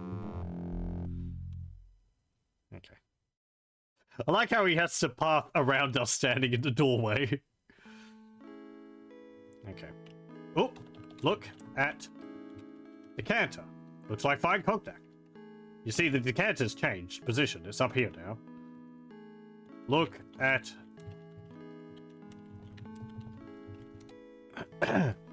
Bending over the cognac decanter, you carefully examine it with the monocle. Yes, here's a clear fingerprint. So we did this last time as well. But you'll notice that there's actually only one fingerprint on this. As the decanter moves around, or as people interact with it, it does get other fingerprints on it. I think it only gets two. One of them is Lillian's. Which you get from... Oh, hang on. Let me just think. I'm trying to think how you figured this out.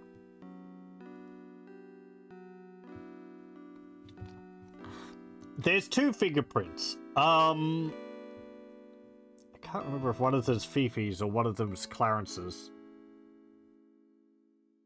Because you look at Clarence's glass with the monocle, and you find a fingerprint on it as well. And you find that that matches one of the fingerprints on the decanter. But then the other one you don't know. Ah! Man, please, turn down your Victrola. But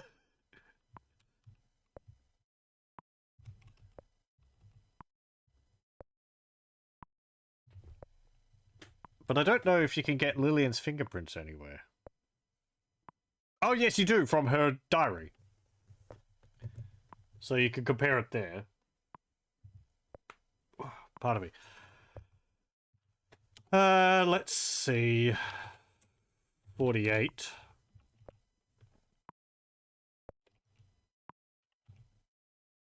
Fifi is in here. Guess we can give one of the... Give cracker to Parrot. Rap. I'll teach her. She can't break up with me. Talk to Fifi. Wait, you were just upstairs asleep in your bed. How are you down here? Amazing.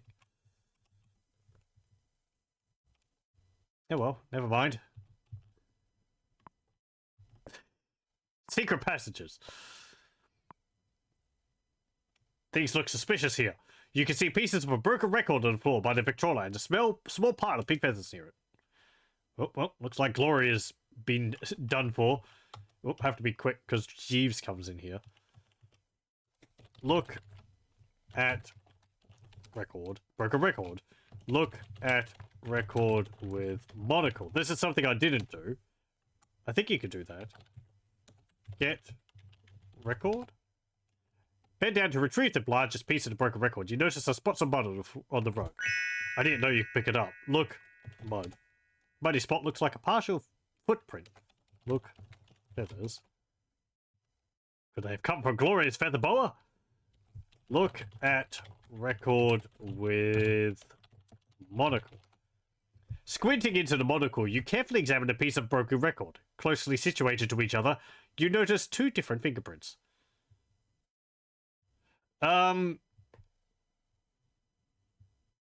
So yeah, I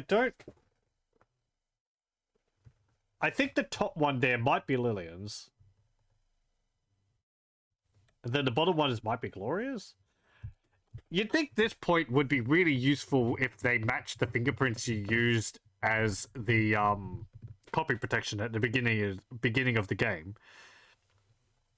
Like the image here could have on either side of this one the larger fingerprint over here and over here, so that you can compare them with the sheet which you used for copy protection in the game, so you can get a better look at them rather than just these small ones here, which they don't, you know, they're not detailed enough to look like the ones on the other sheet. Anyway. Okay, I don't think I actually looked at that with the monocle last time. So then Jeeves should come in here and clean up after a bit.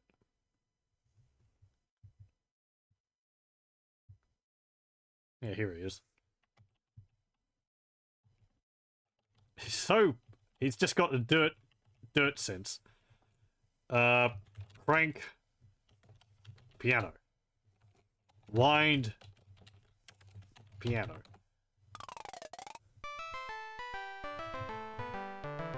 Okay, let's leave. I do like that tune, though.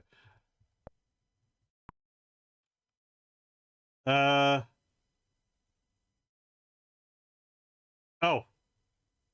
Jesus, cleaning up the feathers in here. For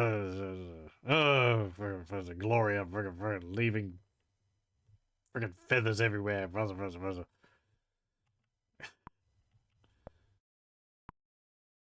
Um,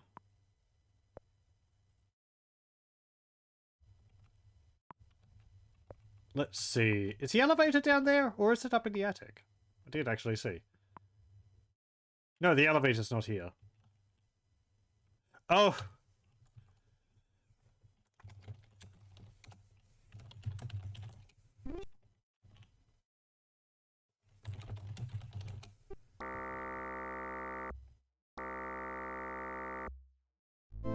Way to go, Sherlock. You just invented the trash compactor.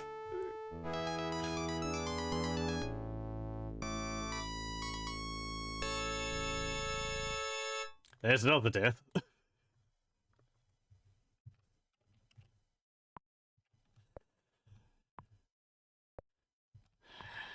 The deaths really are pretty grisly in this game. I don't mind it, but yeesh. I think they're more violent than in, like, Space Quest. That's got one where you, like, melt because of the high temperature on a planet.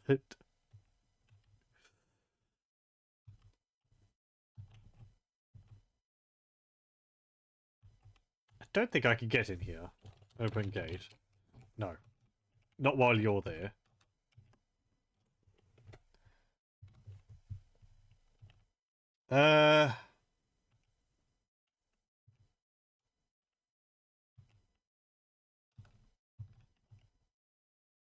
Okay. I should go out and find where Gloria is. I don't think you need to find everyone's bodies.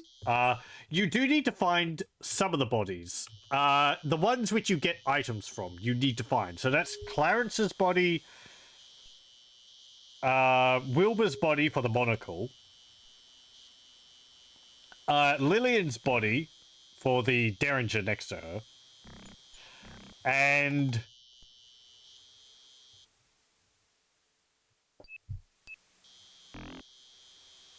who's the other one?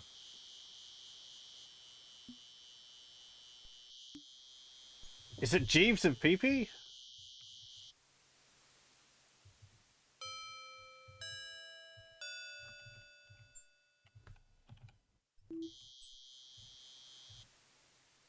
Well, there's Gloria. Been strangled with her own feather boa. I want to try something. I want to see if I can get her to appear in the well, because I was trying to do that last time.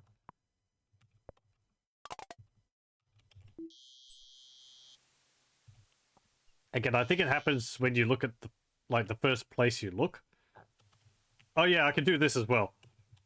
Look down well. And it's got a whole screen for this. You look into the well, but as it's deep and dark, you can't see much. Turn. Oh, I'm too far away. Turn handle. Oh no, she's not there. Look down. Look into the well, and you can see the bucket there. Look. Bucket. Lower. Bucket. Okay. Well.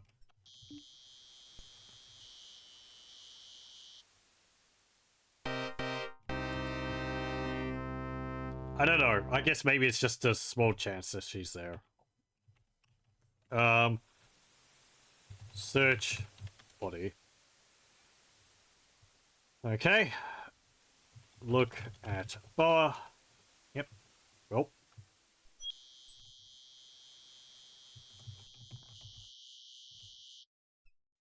If we go up, we might see Clarence walking past. No.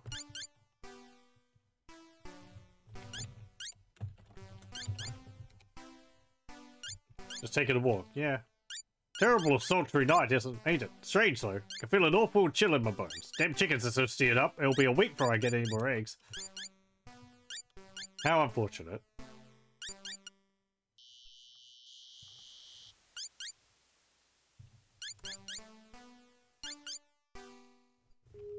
Can I go down into the basement here? Open door. Nope, it's locked. Jeeves isn't currently down there, I guess.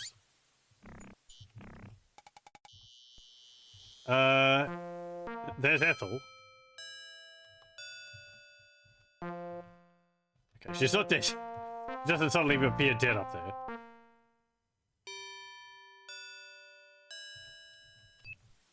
There's Clarence. No, there's Rudy.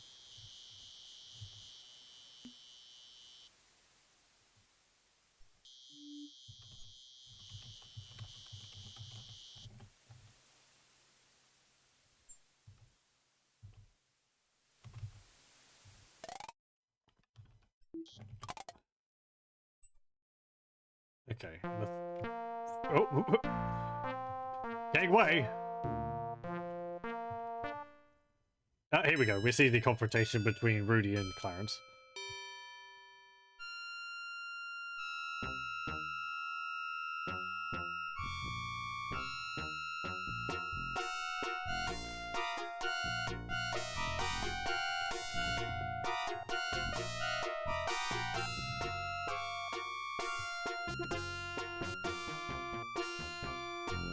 Okay.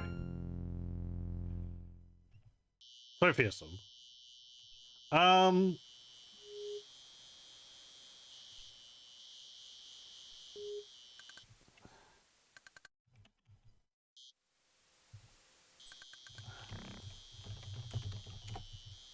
That's locked.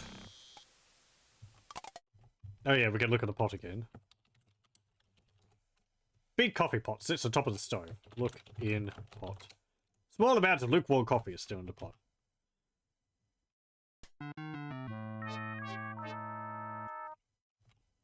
We see that.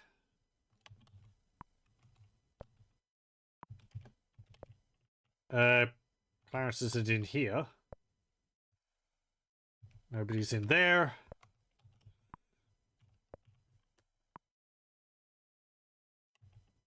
Can I go up to the attic now?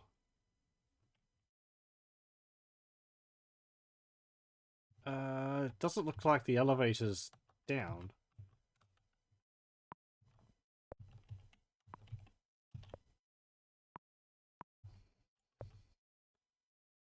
Yeah, okay. Not yet. I don't know what's the earliest you can go up to the attic.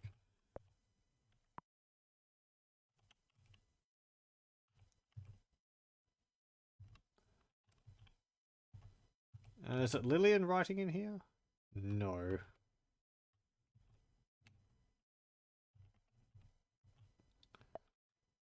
Nothing in there. Oh, hang on. Let me go checking these. Push. Armor. Okay, nothing in there. Nothing in... Oh, no, hello. Get cigar. Got a small cigar butt. Look at cigar with monocle. Don't see anything interesting. Look holes.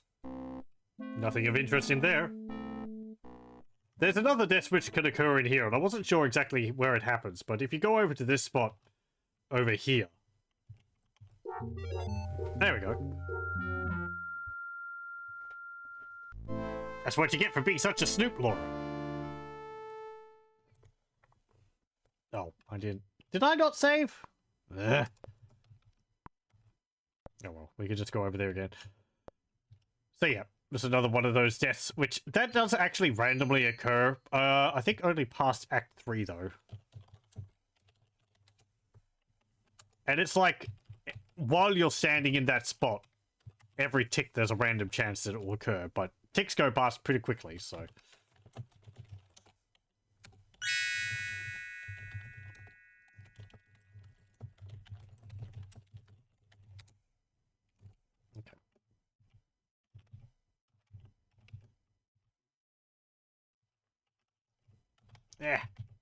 Come on, Laura.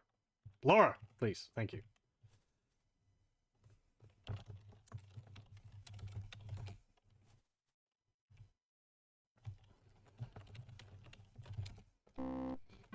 Nothing in there.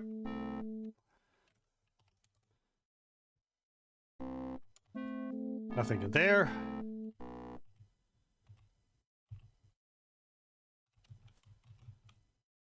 Was there a glass on the, table in there or anything? No. So I've seen that the bag has moved. Now I need to go see whether the weapons have moved.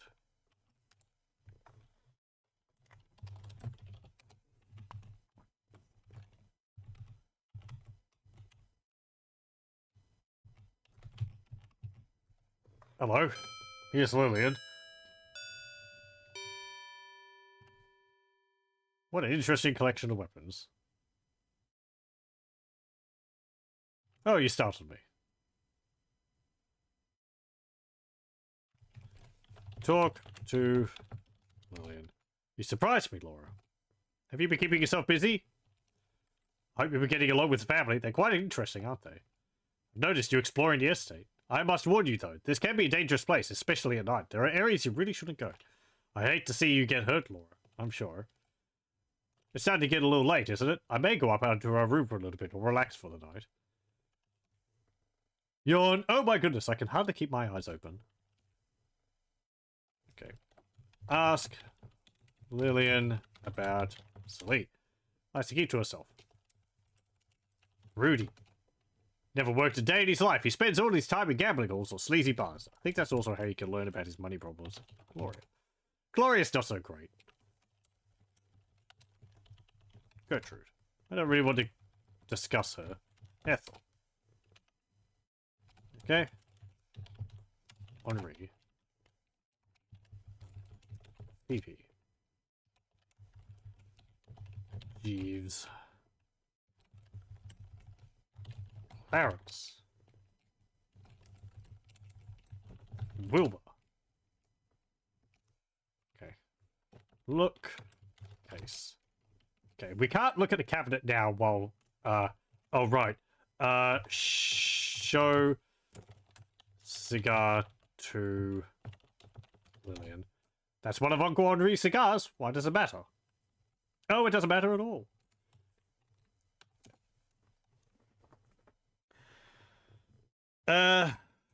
Show.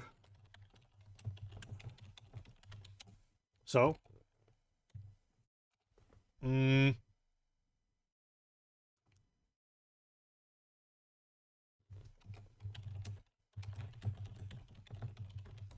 It looks familiar. Yeah, she doesn't really tell you much about it. Okay, that's all. You just need to confirm that the cigar is actually Henri's.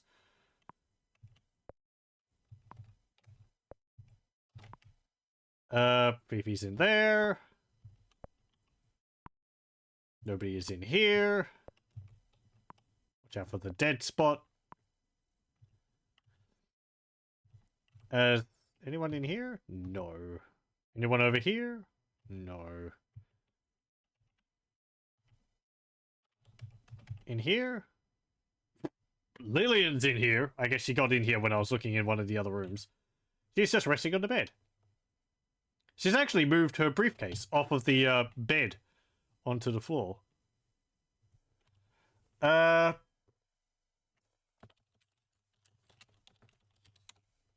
be confused. Lillian is not here. Whatever you say, game.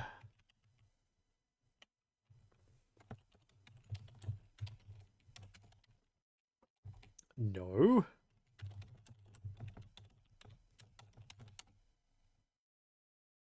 Well now, that's interesting.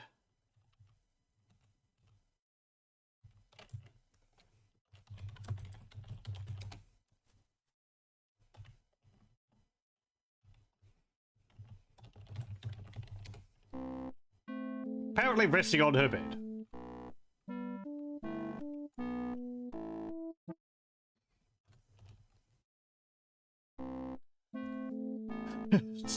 She's not here. What do you mean she's not here? Okay,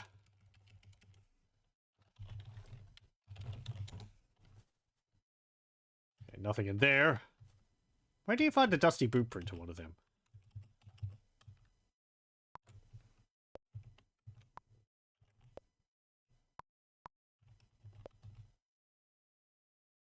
Yeah, still nobody there. Is she? Is Lillian also in here still? No. Okay. Look in cabinet. Okay, dagger is still there. There's a figure moving outside the windows. Moves around. She gets around very quickly. I do have speed on hard fast though, so.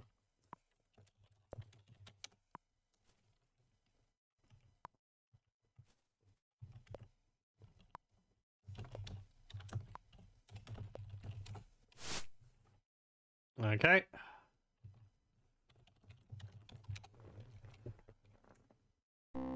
Fifi is dusting the parlor.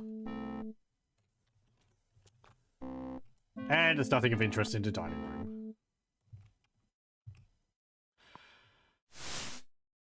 Okay. I guess now... Do we go see if Ethel's dead? No, she's not. Oh, there she is.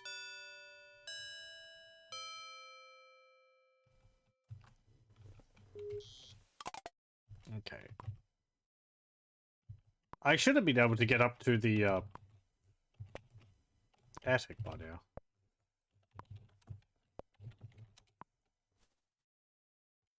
Nothing in there. Let me just check the eye holes.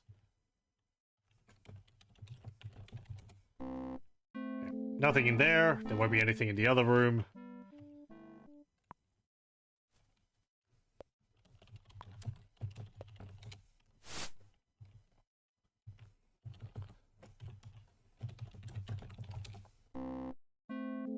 Nothing in there.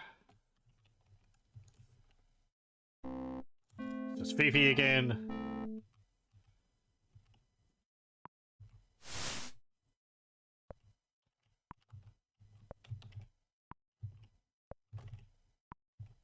I wonder if the death can trigger if you walk diagonally into it. With the chandelier, that is.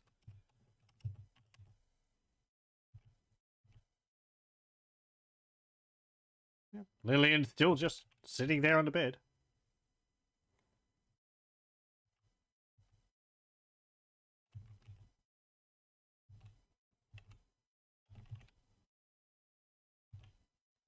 Nothing in the bathroom. Okay, I'll go outside and have a look. It seems that I can't get up to the attic right now.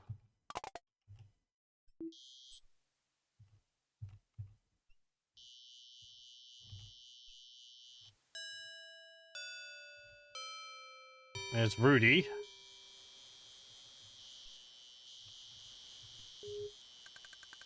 Didn't we do all this?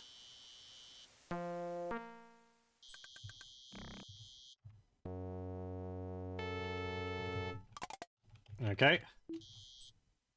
Are you stuck? I think you're stuck. Because I got in the way. Okay, bye.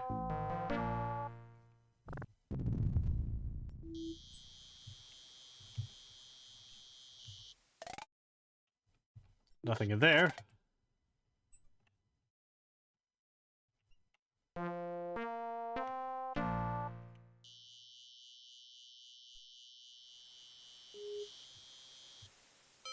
Did I not see this? I guess I reloaded. Oh, right, yeah, I did reload because I wanted to check stuff inside.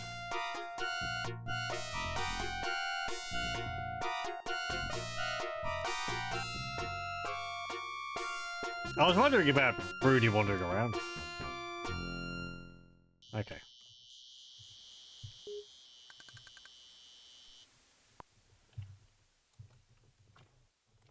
Save 52. Okay, let's see. Is Clarence in here now? Yes, he is. Talk to Clarence. Oh, hello, young lady. Laura. Ask Clarence about Rudy. Watch out for that guy. He's trouble wherever he goes. Gloria. Gertrude.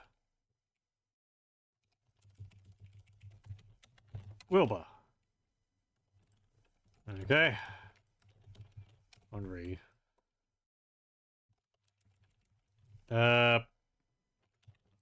Lillian. Okay. F.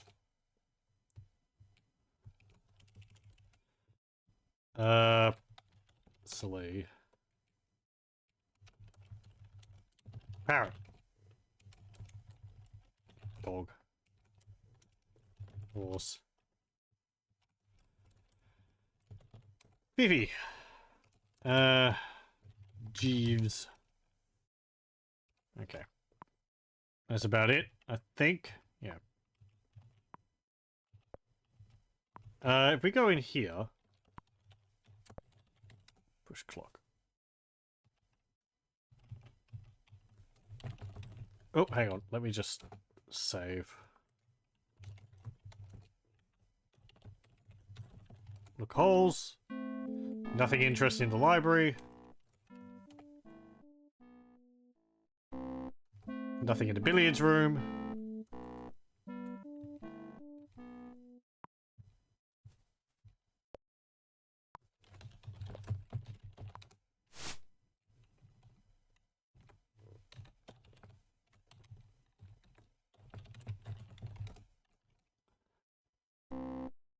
So the Clarence sitting in there.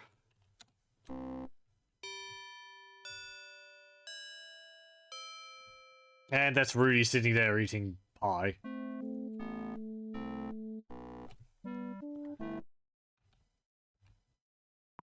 So that's when you can ask him about things. Ask Rudy about Clarence.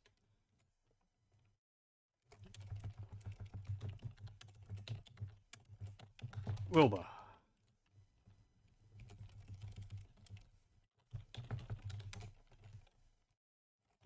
No, I don't think I do. Gertrude. Gloria.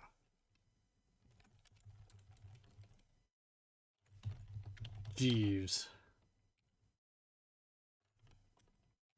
Yeah, okay. Phoebe. Hello, welcome, welcome. Ask him about pie. How would I know? I haven't eaten yet. She's too strange. Dog. He's a pretty good dog. Horse. Hello, welcome, welcome. Ask Rudy about... I think that's mostly everyone. Ethel? Okay. I think we've covered most of the bases when it comes to conversations by this point.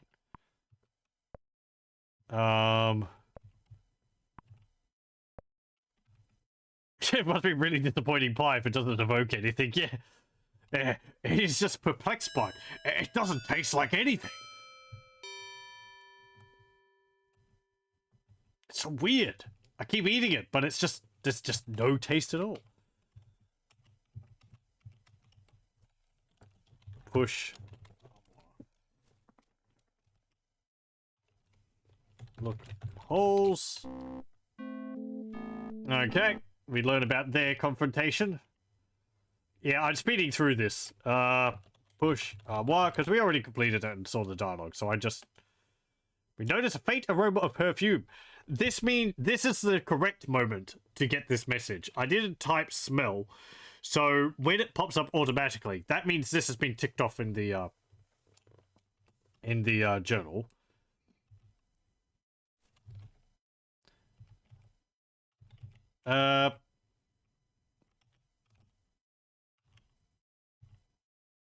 Nope.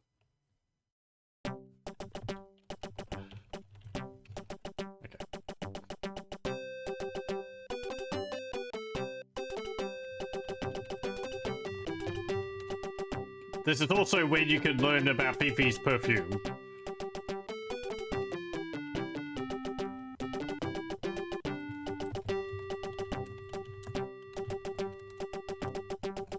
Okay.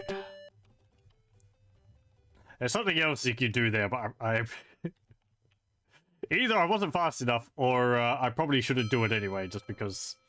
Oh, nudity. Anyway. You can open the dresser while she's in there.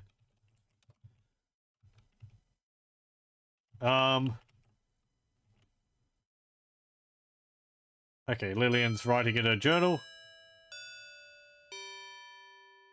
Oh, I hope I haven't missed, like, Ethel dying. Ah! What do I do? Hold on a moment.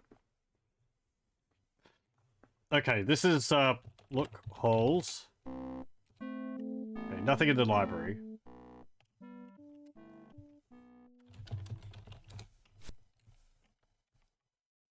Okay. This is downstairs. I want to just go outside and make sure that I didn't miss Ethel being killed. I'm gonna have a look in here.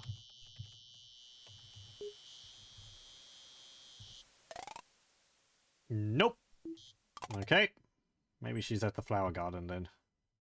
If she is dead at this point.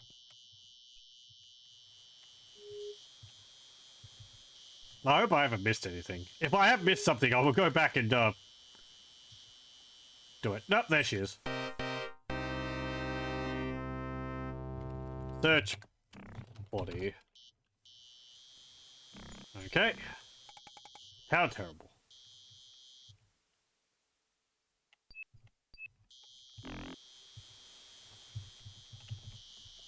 Open door. We go down here. See Jeeves getting ready. Open dresser. Nothing of interest in the dresser. Okay.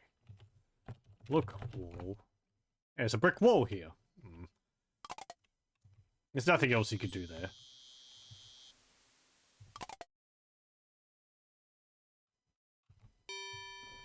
Okay. Do I want to ask him about things? Ask about Clarence. Ask about Wilbur. Henri. Lillian. Ethel. Gertrude. Gloria. Fifi. Wait. Oh, did I already ask you? Okay, whatever.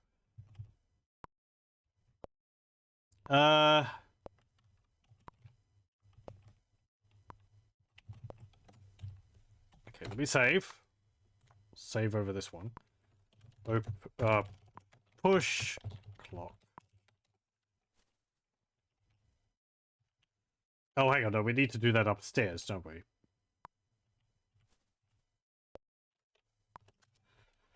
No, no. Wow, she actually walks across the entire hallway to get to the clock if you type push clock.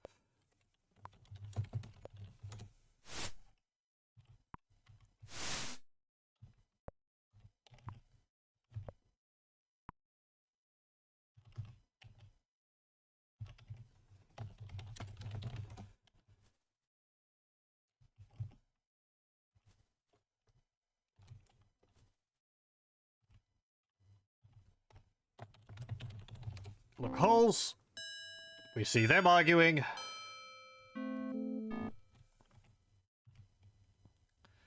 Then I think if we go over here... Yep, we'll notice the perfume. Okay.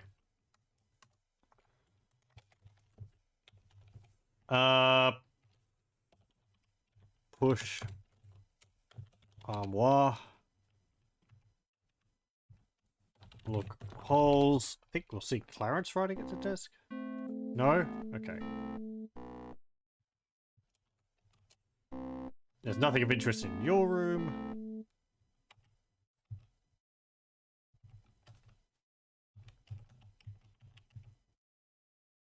No, no one's there. Okay, can I have a look at her suitcase? Open suitcase. No. Okay, so you have to see her writing it at first, and then she leaves it unlocked. I don't think I need to do that yet. Ah, here's the elevator.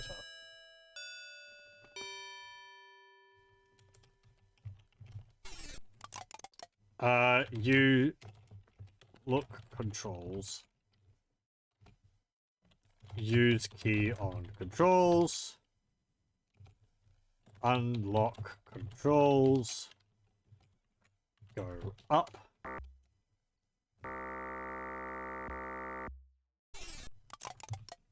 Read newspapers. Okay. It's dark back here. Save. 5. There's another death that could occur here. I think we have to go over behind here. Yeah, I tried to get this to happen several times last time, but...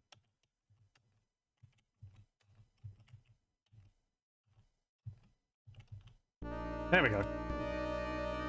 Blech. What a cool joke!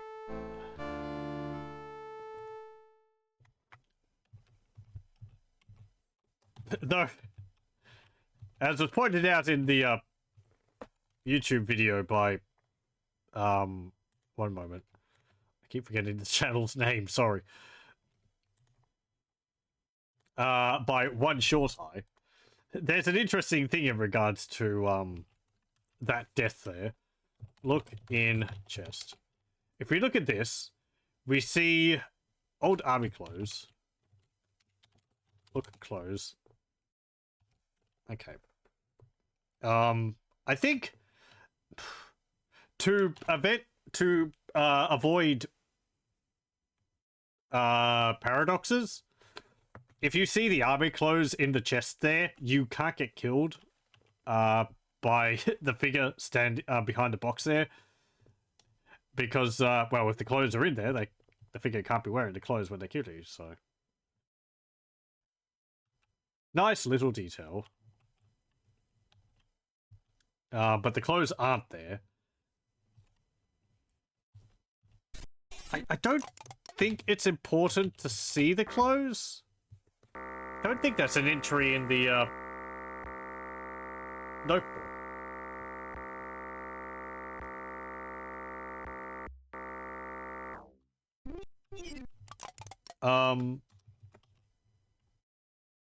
If you look at the clothes several times during the night, you'll actually see that they accumulate mud and some blood on them.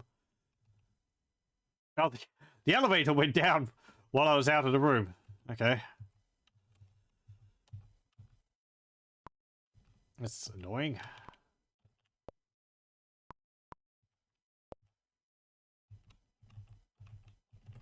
Let me have a look over here. Oh, the cabinet's open. Look in. The cabinet is open. Okay, the dagger's not there, so we learned that that's gone. That means that I think next is going to be Clarence. And Clarence can be in one of two locations. Both upstairs. One is over here on the Murphy bed, I believe. He's not there. Oh, hello. Hello, Audrey. You just showed up. I was using the elevator too much. The other one could be in here, but he's not there either. So I guess he's not dead yet. Oh.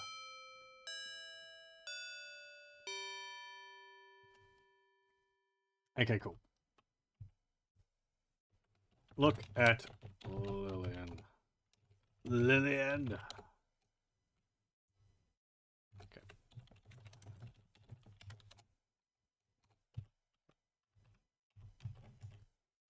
Push. Blah.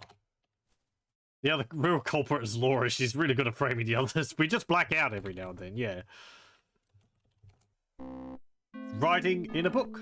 Apparently keeps locked in a suitcase. Because I got the speed up. It looks... Her words per minute is insane. There's Clarence writing on the desk there. I want to see something here. So Clarence is writing at the desk. If we go over here and we open this door. Oh no, there's somebody in the room. Okay, so we can't do that. Because if we go out from here and then down into Clarence's room, he'll be gone.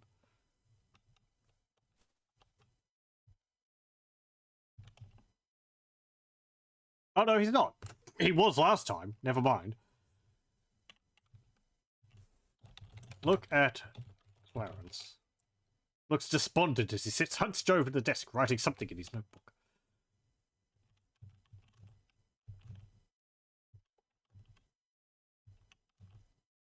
Oh, hang on.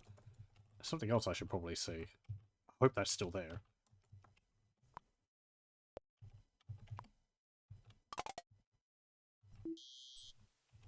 There was the rolling pin and the boot print all the way over here.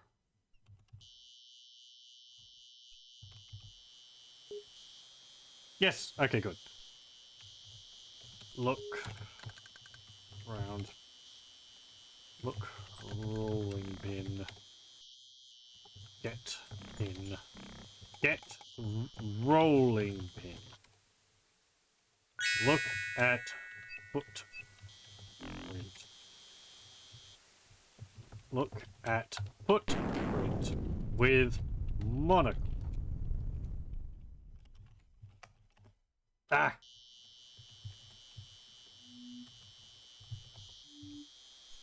Okay, we see the insignia. Look at... We see some blood on the rolling pin. Is it now that we can find Ethel? Well, hang on, no, she's already dead. Open door.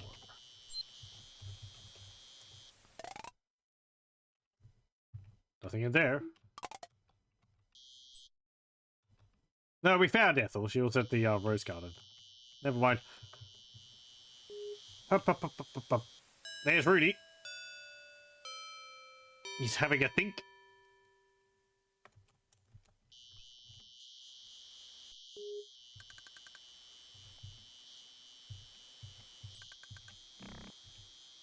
Go over here. Go up here.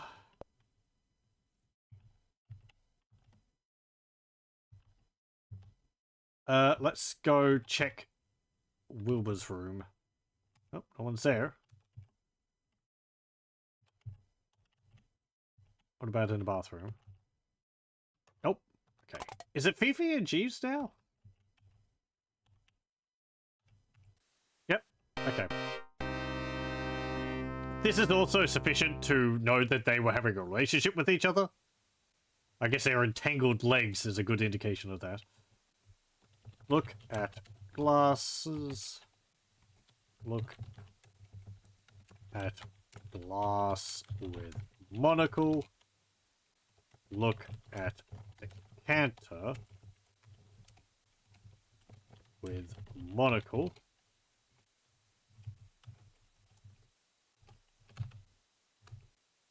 Ooh, there's another fingerprint. Search Fifi. You're puzzled. Okay.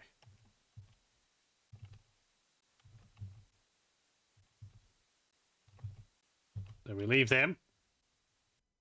We could go down into the... Over here. Look in bin. Look in...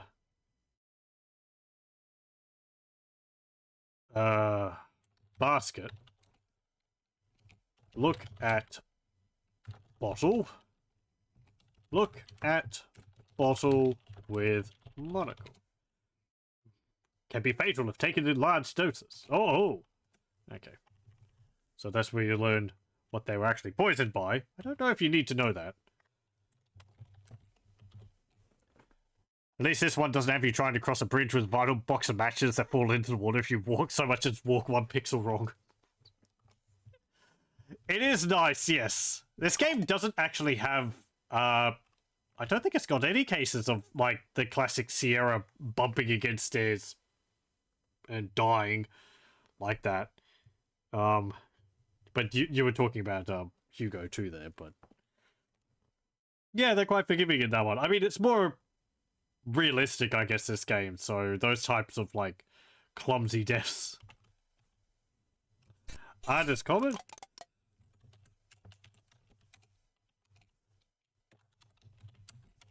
Unlock controls. Go up. I have to keep unlocking it, which is odd. Considering I don't put the key back. Maybe Henri has another one. Laura killed again. Happened so quickly, I blinked and they were dead.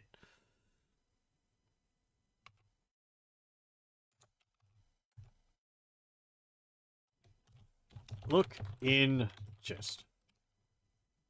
Okay, there's no clothes in there.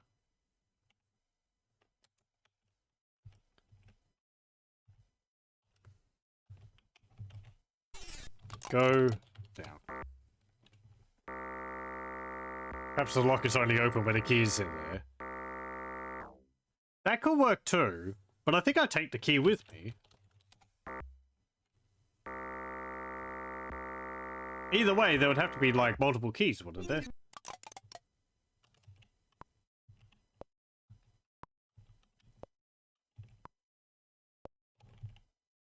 Oh, there's a glass. Look at the glass. You see an empty glass? Okay. Look at glass with monocle. Okay, there's a fingerprint there. I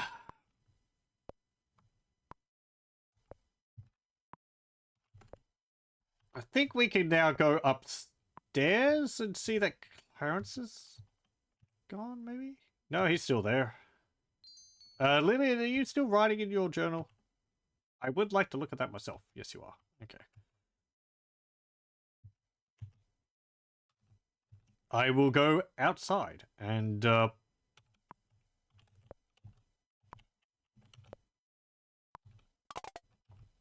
I guess go to the chapel?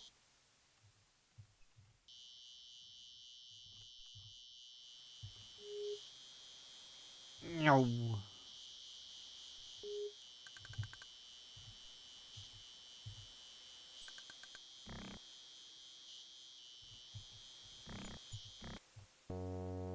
Nothing there. We can go to the graveyard. There's nothing over in the graveyard, but... Ooh, ghost! Hey, it showed up the first time I got here again. So spooky.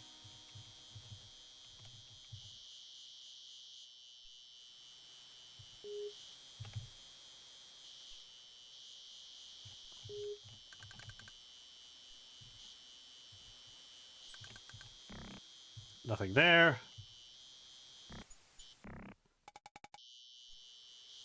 Can I go down into cellar? I don't think so. Open door. No. It's locked.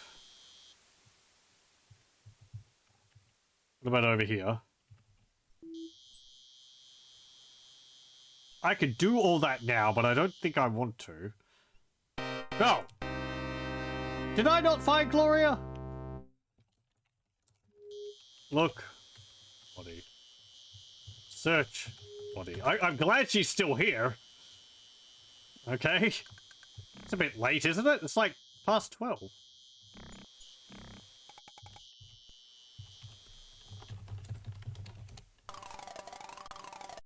Okay.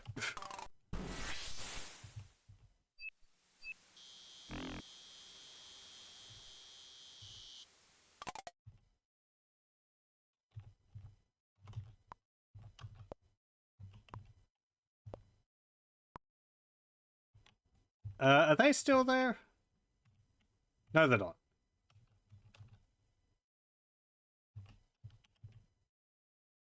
Clarence is still there. Talk to Clarence. Okay.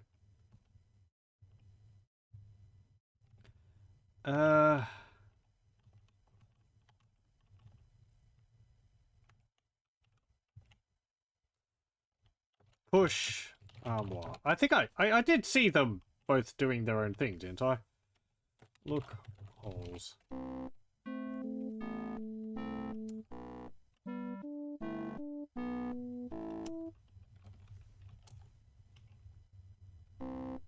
Yeah, they're just writing.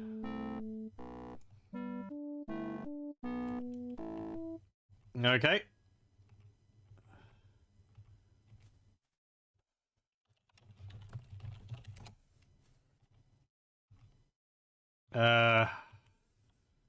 Look, holes. Nothing of interest in there. Let's go downstairs, and I'll have a look at those ones.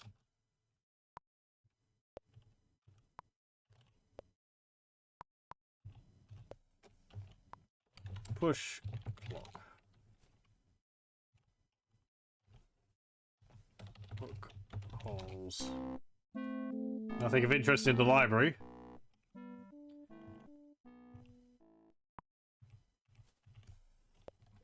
There won't be anything in the other one. There's nobody in those other rooms. Did I see the cabinet?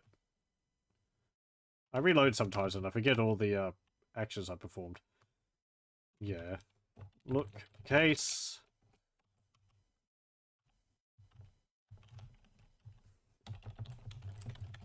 I believe I did because it's actually closed. Okay. Talk to Rudy. Be up sleeping like everyone else. Okay, fine. Bye. Maybe I can visit Salee. That might be it. I think that's it.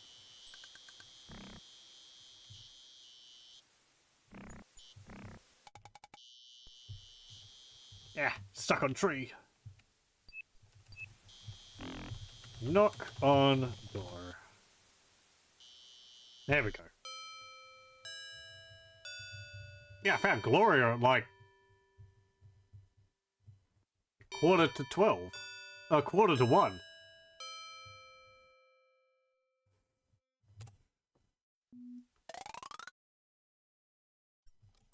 Okie dokie. Well, let's go have a look.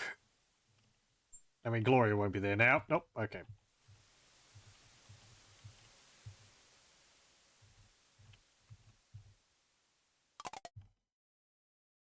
Let's go upstairs.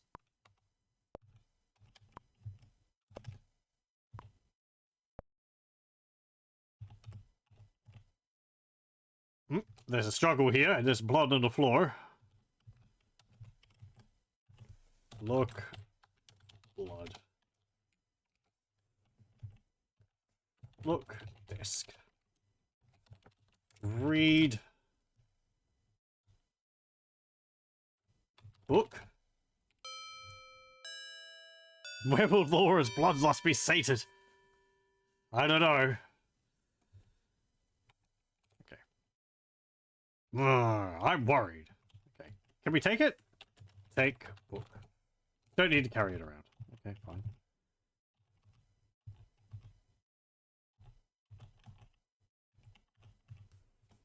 Push. Armoire. Oop. Look. Floor. There's dusty blueprint. Look at boot. Look. Foot. Print. Fine. Game. Whatever you say. Okay. Laura's not. Not Laura. Lillian's not here, so we can open a suitcase. Look in suitcase. You see a diary. Get diary. Okay. Read diary. I think you actually specifically need to read the diary. Getting it is not enough to fulfill the the entry it gives.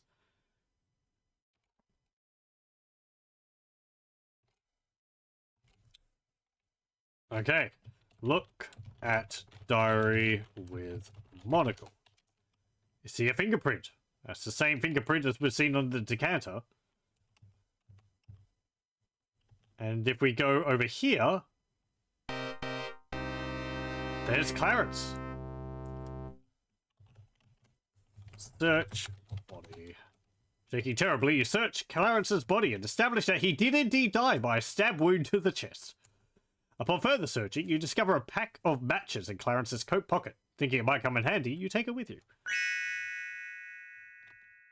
Okay. Take shower. What a morbid thought. Okay, fine. Now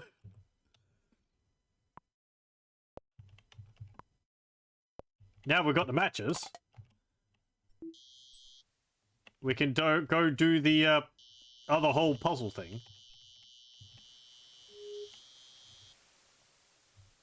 Let's rush over here.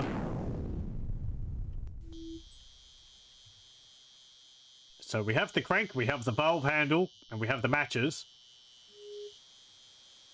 Put, turn shaft with valve. Put valve on shaft. Look. No, I do have it, don't I?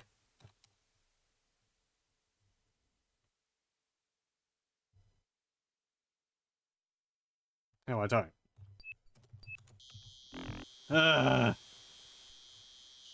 Okay, let me go get that.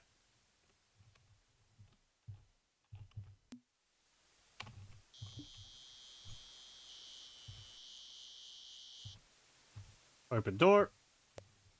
Or oil helmet.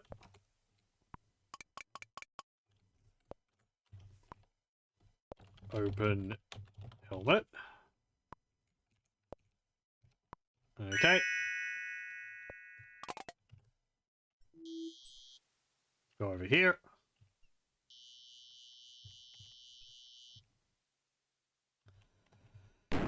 Now we can do this.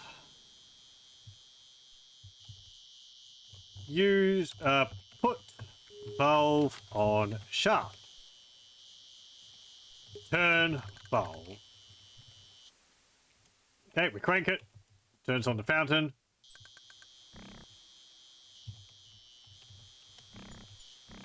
Push nymph. There we go. Opens the secret passage. Oh, can I look at the matches with the monocle? Let me just see. Look. Matches. Look. Matches with monocle. No. Okay. Light lantern. Close brightly. Okay, now we can go down here. This looks like an underground passage of some sort. Boy, it sure is dark down here. The sudden sound of scurrying rats causes your heart to begin beating wildly. There's even a T-Rex skeleton down there.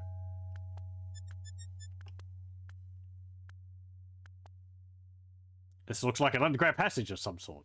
Yes, of some sort. Oh, it's actually like a mini Laura model. What if I put the light out?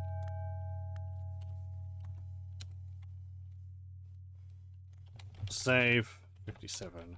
Put out lantern. Turn off lantern.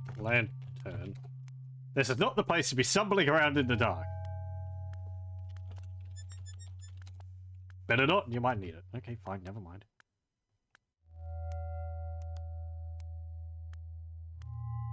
You're heading off to Benshoof. Well, thanks for joining. I hope you have a good rest. It appears that you've discovered an old sealed-off portion of the basement. You notice some outdated laundry paraphernalia in the form of a laundry chute, a wash tub, and a broken-down wringer. You can barely make out a pile of something underneath the chute. I guess all the chutes in the house actually connect up with the one. What's this? Ah! A pile of dead bodies!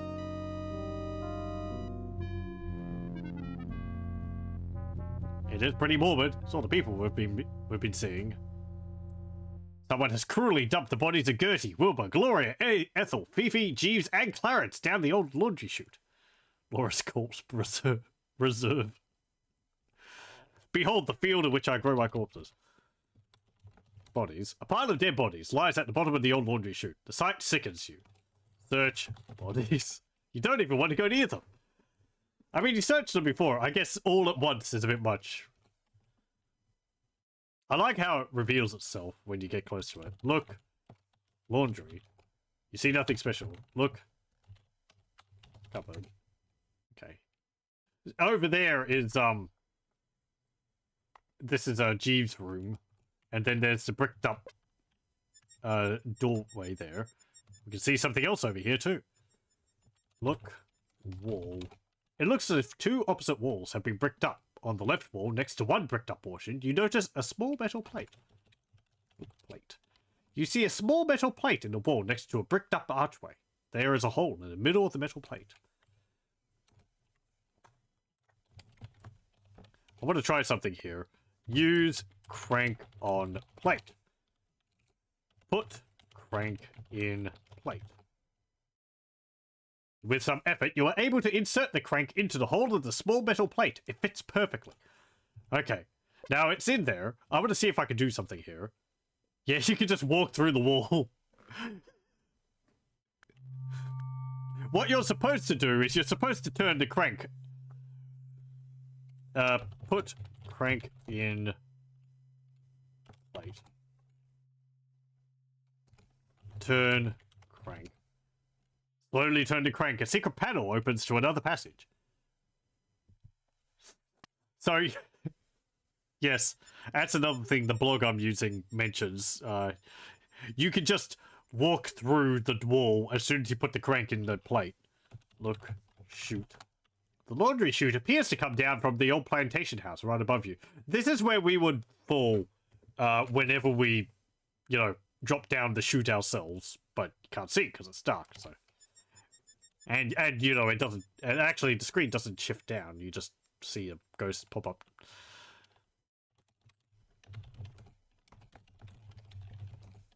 Okay, fine, never mind. Let's go over here. And this way.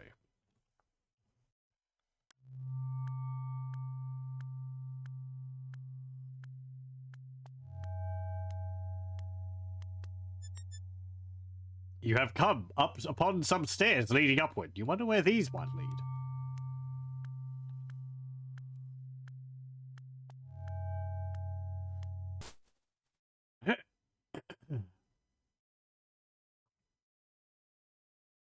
You have entered a cold, dark tomb. From moonlight shining in through a stained glass window, you can make out 4 vaults in the wall and a stone sarcophagus on the floor. Each vault has a nameplate above it. The tomb door is barred on this side. Time to run the crypt. You know it. Window. Those are lovely stained glass windows. I don't know what they're actually showing. CFA. Looks like a beer can. You've entered a cold, dank tomb. Grey. See nothing special. Okay.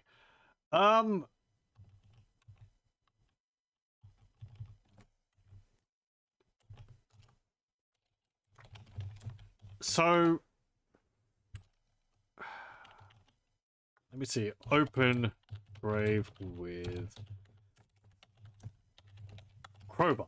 You can't do that. Open grave. Look wall.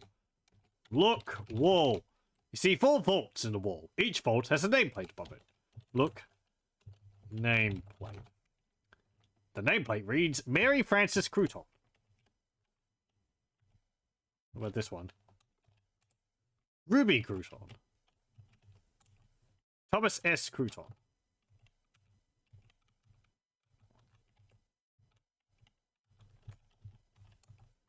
Claude Crouton. So if I look at my notes I took last time, mentioning all the names of the people which died. We have Claude, Mary, and was Thomas another one? But there's no Ruby mentioned. The old crouton family, the sole owner of croutons. Yeah. I think the same joke was made in was it made in Curse of Monkey Island? No, that was a Good Soup family. What's with people like naming old families after like soup and fried bread and the like? Anyway, obviously Ruby is the one which we have to open because it's not like one of the named people, but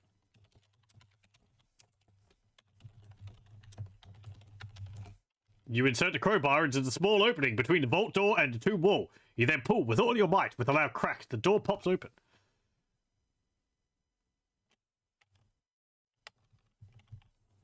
Look in vault.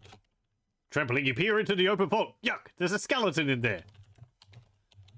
Get skeleton. Have respect for the dead, Laura. Talk to skeleton. You don't get any response.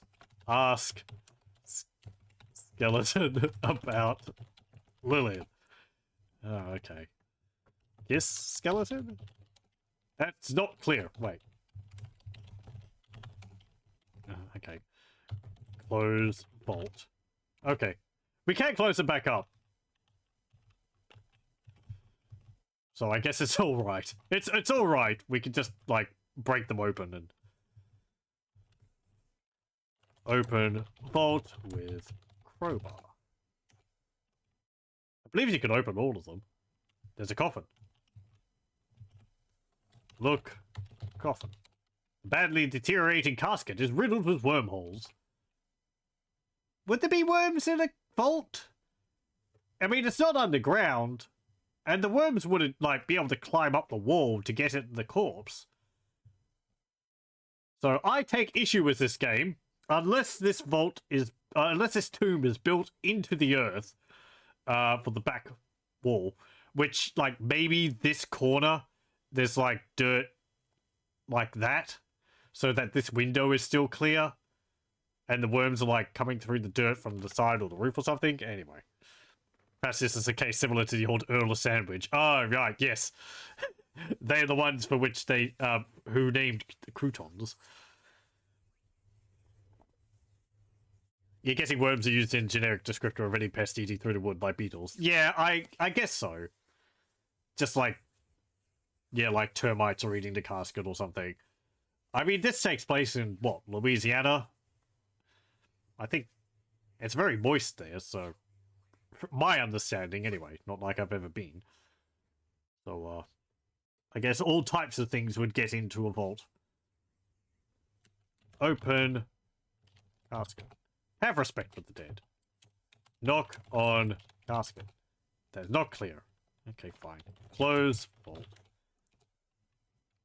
Well, 2 more to go. What about this one?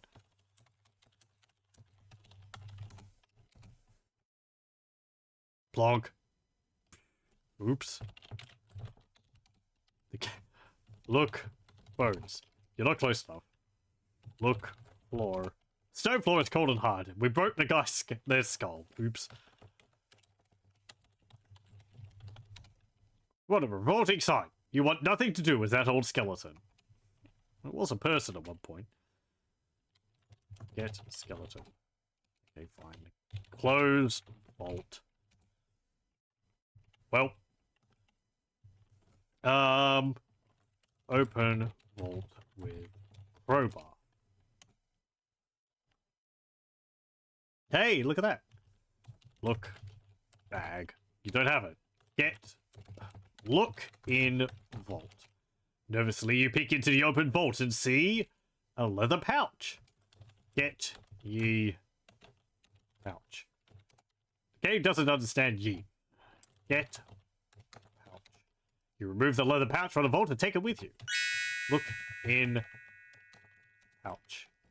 You open the leather pouch and peer inside. It's full of precious jewels. Carefully, you close it again so as not to lose any. Close vault. Okay.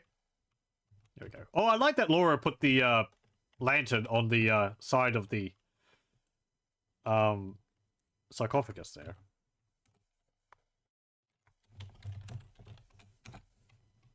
It's just surprisingly strong. It's nice. The tomb is barred shut. Unbar tomb. Grab the bar holding door shut and carefully raise it. Now the door is free. And we can enter and we can go in and out whenever we want. Can I get the lantern? Get lantern. Yeah, I can actually take the lantern with me. I guess if you wanted to go back down. Okay, cool. You can't go into the Dijon tomb because there's nothing in there since Colonel Dijon is not dead.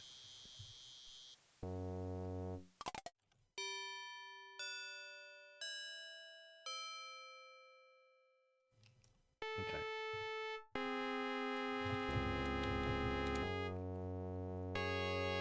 Okay, there's nothing else you can do here. Pray. Suddenly feeling pious, you kneel at the pulpit and pray.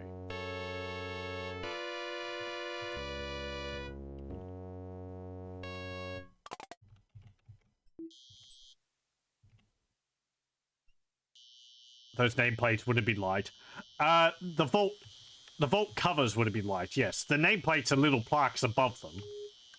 But yeah, they'd be like, I guess they'd be like hinged iron plates or something like that, or steel plates. I don't know how they're usually made.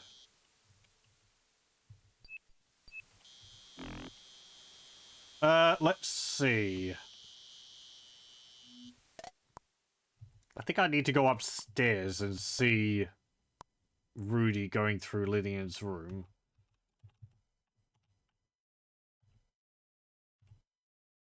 No? Okay. What about going downstairs and seeing that the Derringer's gone? Metal or stone is metal reinforcing. Yeah, I assume metal, because I would think if you opened something with a crowbar like that and let it slam into the wall and it was made of stone, it would just shatter. There we go. Look. Case. Oh, someone's broken the glass case and took the silver Derringer. Again, luckily someone doesn't leave the Derringer loaded in its case. Look in cabinet. Okay. Can I examine the case? Look at case with monocle. No, I can't. Okay. You can't closely examine it or anything. I hope I've done everything. Another neat detail in the game, which I learned from the video, is that you can see the fireplace in the background is smoldering now. The fire gradually lowers as time passes.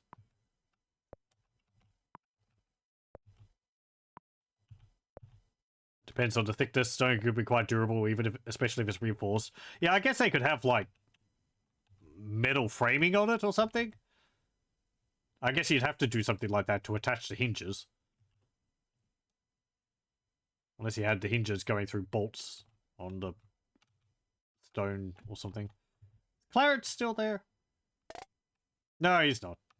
He's, no, of course he's not, because we saw him downstairs.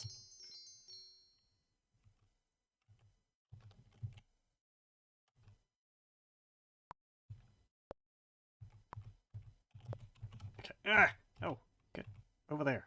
I think now I go outside? No. So I've seen the Derringer's gone. The note's not there.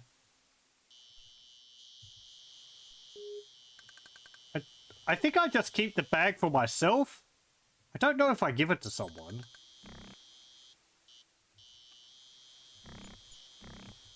I guess I could show it to Henri. Hey, I found these jewels on your estate. Can I keep them?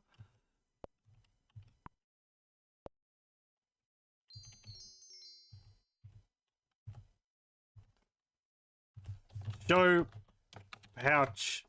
Let me just save. Show pouch to Henri. So,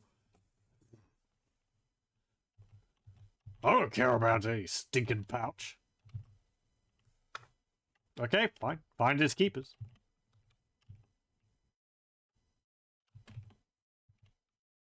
Pretty sure it doesn't work like that in reality. I think because it would be found in their property, they would own it.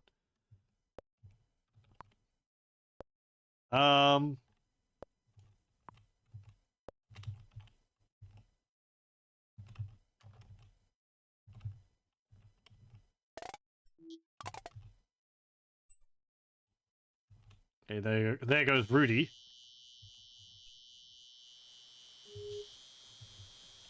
Open door. Ah, here we go. We have to see Lillian in here in the chalkboard.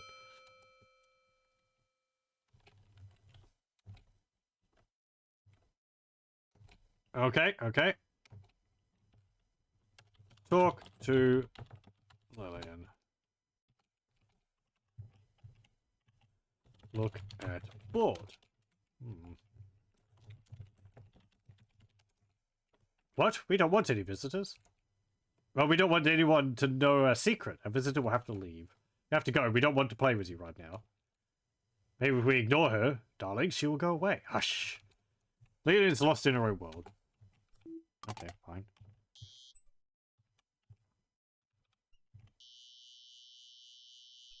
If we go to the front door now. No? Maybe now we have to go upstairs.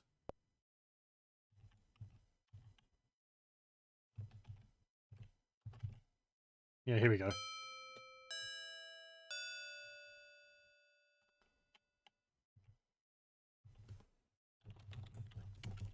Talk to Rudy. Beat it, kid. This ain't any of your business. He's looking for something. I guess he's looking for the Derringer.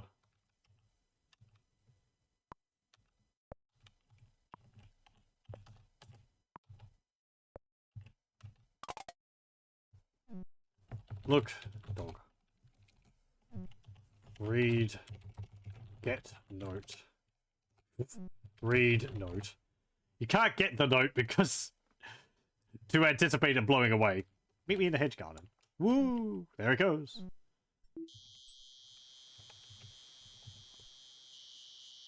Okay, we go over here. Oh no, it's Lillian.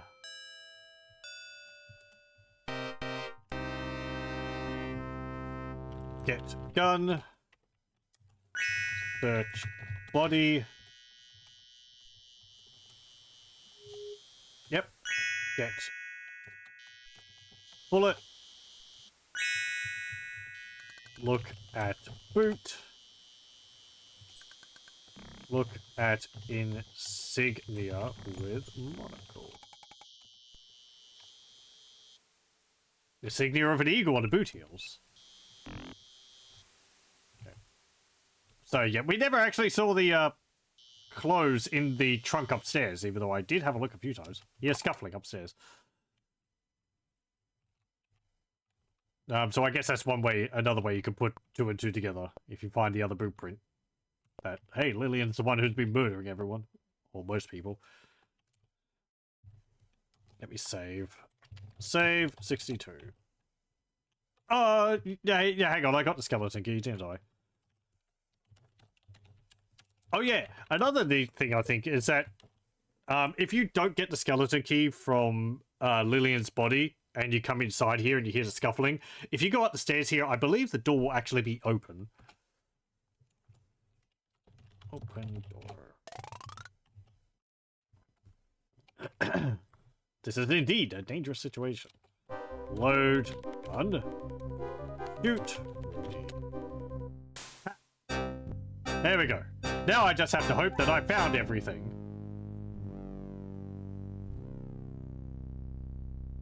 If I didn't, well, I feel like I did. It's probably something I missed.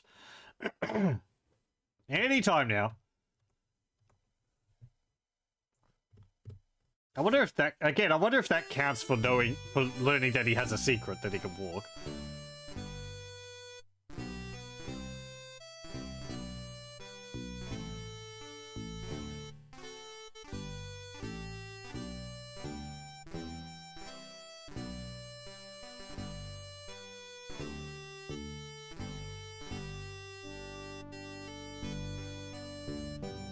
I wonder whether we missed some dialogue somewhere.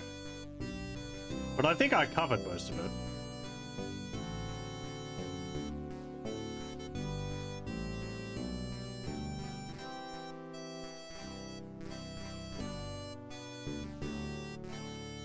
So what do you mean you met Rudy in your bedroom and he told you what happened?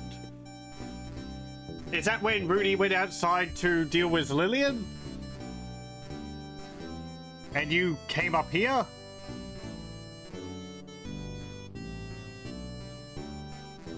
Or did you escape up the elevator and he followed you?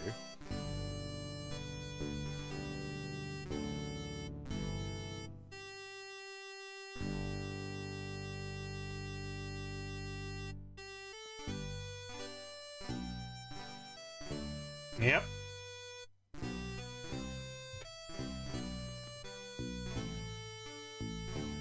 Ugh.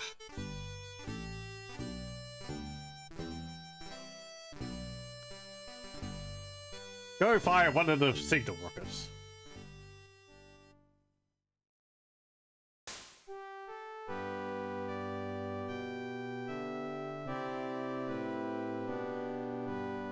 Off he goes.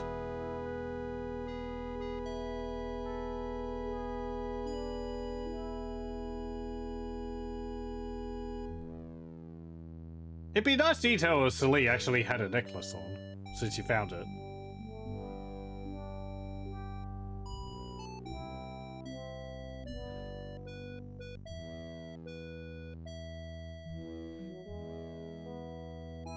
Oh, Miss Bow, I know you found an old Civil War treasure on my estate. Yeah, I did show you the bag, you weren't interested in it. Since you so bravely saved my life, I'll let you keep every dime of it for yourself, as a reward. Well, thanks. Thank you, Colonel Dijon. That's very kind of you.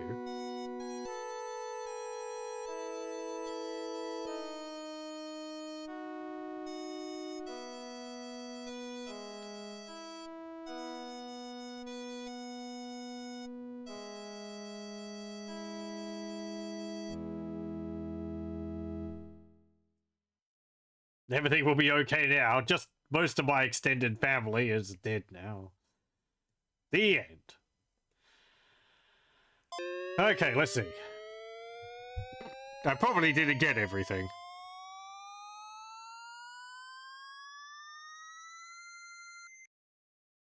Ah, yeah. Now I have to go back and try to figure out. What did I miss? It is tricky to get 100%. We've befriended Celie, took food items from the kitchen, Celie's cabin, G's room, took useful item from body of Lillian, Clarence, and Wilbur. We found everyone murdered, found secret entrances and exits. We used those objects all more than once. Took object from Lillian's suitcase, found the pouch of jewels. We found the Bible. We examined all the items closely. Found the people with gambling habits, people guilty of embezzlement, people with a telltale scent, people refusing to sell something, people romantically involved, people wishing to end an affair, an embarrassing medical history, objects which changed location, derringer, dagger, cognac decanter, and what? Is that all I missed? Just one item?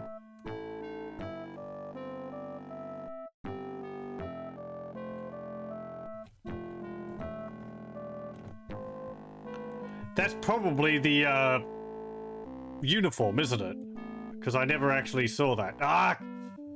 Let me just check.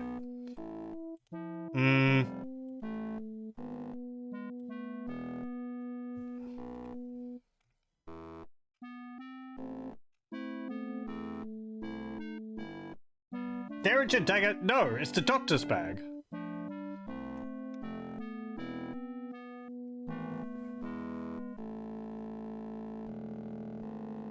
Okay, I can just go and do that quickly.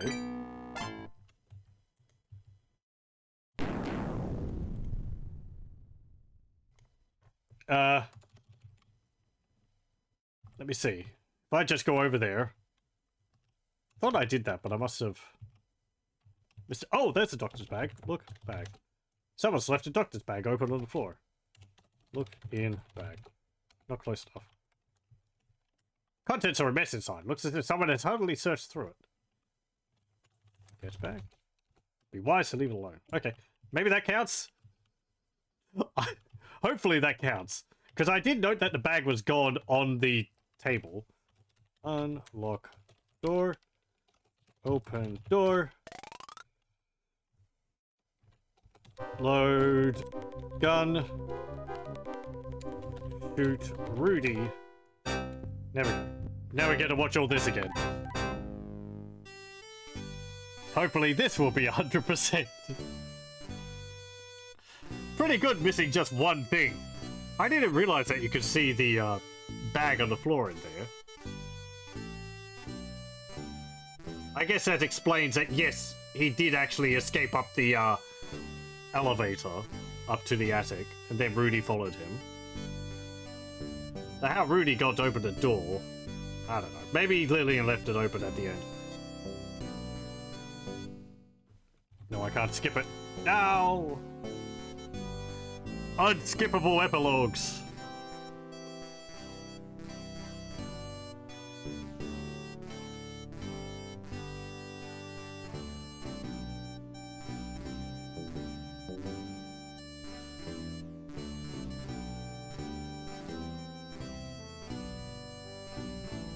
Because I did note about the bag earlier on. I saw it on the bed. And then I saw it, that it wasn't there.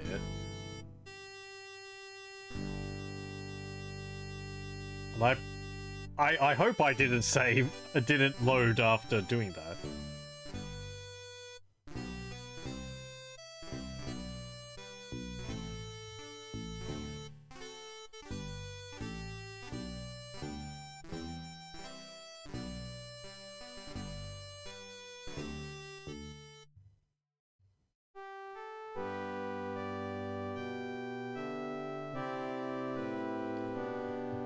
Okay.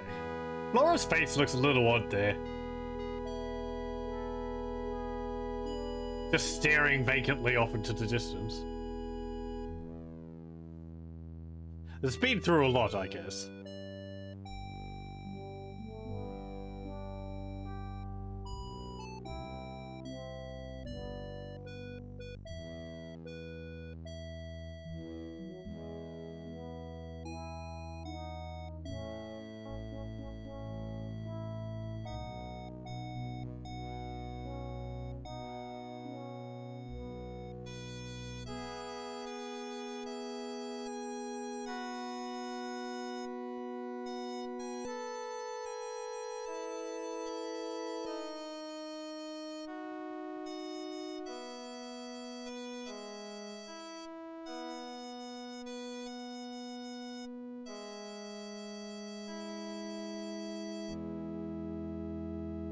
Okay.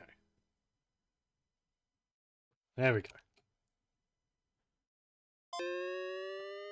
Is that everything? Yay! There we go. Yay, I managed to do it. 100% of the game. There we go. It's quite difficult. I think it's appropriate that the first attempt at finishing at 100%, I failed to do so, because, yeah, the things which you have to do are... Hey, it's easy to miss one of them. I actually didn't use the walkthrough too much. A lot of them have multiple chances to fulfill the requirements, which is pretty nice. Like, this one was the big one I missed out last time, because I didn't know where to find a necklace. You had to give the bone to the dog when the dog was in the doghouse. You could have just looked in the doghouse, whatever. And that also led into other things. I didn't take the carrot from the cabin. And we didn't find Clarence's body, so I didn't take the matches from it. I think we missed a few people being murdered. Clarence... and think that actually might have been the only one last time, Clarence. This is also filled if you find your way down into the basement and you find the pile of bodies. And you get Lillian, of course, at the end. When you see her in the hedge garden. Find all the secret exits and entrances. Again, I think this works in that when you find the secret exits, the secret hallways between the upstairs rooms and the downstairs rooms, it counts all of the doors which lead into the different bedrooms. You don't actually have to go through them. And then there's also the basement, which is after you go through the tunnel with the lantern, and the hedge garden, which I think you just need to open it up.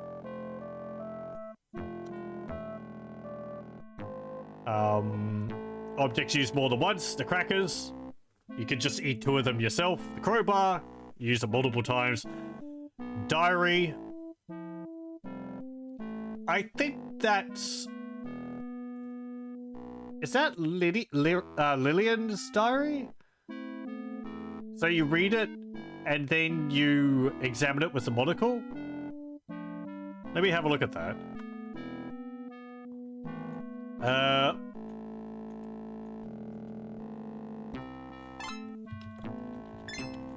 Objects used more than once.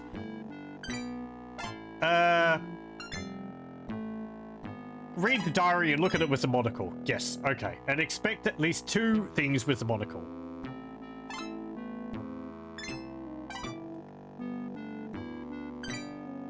Took objects from the suitcase of Lillian. Valuable objects taken out of jewels. Religious artifact, article discovered. Bible. Items requiring close scrutiny. This is the things which we examined with the monocle. The boot print in the mud to see the insignia on it. Sleeping powder bottle to see that it, in large dosages, it could kill. The handkerchief to see that it had EP on it for Ethel Prune. The rolling pin to see that it had blood on it. The same with the fireplace poker. The broken record to see that it had fingerprints on it. The same with the glass, the decanter, the diary. The cigar butt we didn't actually have to examine with the monocle. It didn't say anything about there being interesting with it. Yeah. 9 of these 10 things need to be looked at with the monocle. And then there's that butt. The glass in this list is the one on the empty parlor. The cigar butt doesn't involve the monocle at all. Instead, you have to pick it up in the secret passage and also look at the Colonel's or Clarence's cigar. It doesn't matter whose you look at, but due to script bugs, it does matter when. You can look at the Colonel's cigar at any time, but you only get credit for looking at Clarence's during Act 1 in the parlor and Act 2 in the dining room. The scripts for Act 3 in his room and Act 5 in the parlor are missing the line of code that gives you credit. You'll have no way of knowing this from their responses. This is simply a case where the same code was repeated in several scripts and then got out of sync. Okay, I was actually lucky to get that, because I didn't look at the Colonel's cigar at any point. I looked at Clarence's in Act 1, and it said, that's a big cigar. So I could have easily have missed that one. Yeah, and that doesn't involve looking at the cigar with the monocle at all. I think at one point... So... I know at one point, I think you see a cigar in an ashtray, and that might be one of the cases where you don't get credit for looking at Clarence's cigar. The Colonel doesn't have an ashtray, he's always just got a cigar in his mouth. People with gambling habits. This is stuff you learn just from talking to people. The same with this. Or overhearing them talk. People with a telltale scent. I went over that. Colonel Dijon and Clarence you get at the same time when you go into Gertie's room after she's killed and the window's open, because you smell the cigar smoke. And Lillian and Fifi, well, Lillian you have to be in the bathroom when she leaves at the beginning of the game, or you have to be in the room when she's talking with Ethel, I think, and enter the room from Ethel's room. I think there might be another event where you can learn about Lillian's perfume. This is something I have an issue with, because the game doesn't, like, tell you about it. It doesn't... I feel like it doesn't... It's not clear about it. And Fifi's is when you see her either of the 2 times in her room when she's, getting dressed or putting on perfume. People refusing to sell something. Ethel Prune. This is the one which I missed last time, really early on. You have to overhear Gertie and Clarence speaking in Act 1.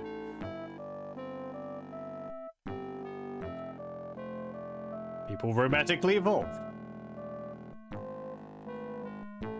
People wishing to end an affair. Has embarrassing medical history. Objects which changed location.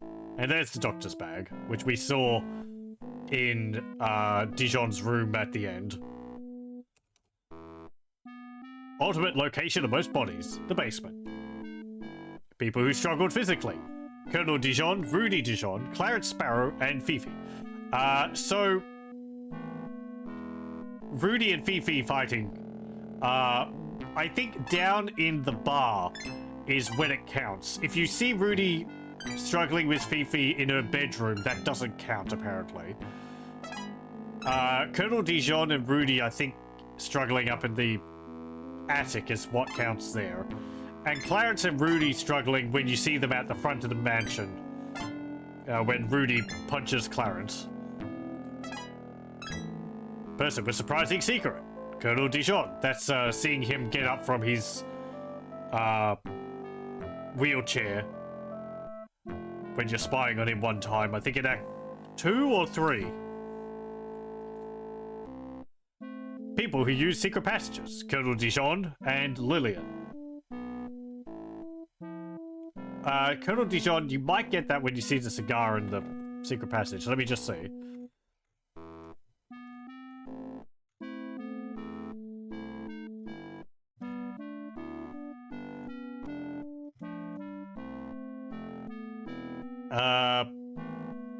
Yeah, spy on the Colonel walking in his room to Act 3, in Act 3, and pick up his cane or cigar butt. Okay. So you just have to see that he can walk, and then pick up the cane or cigar butt.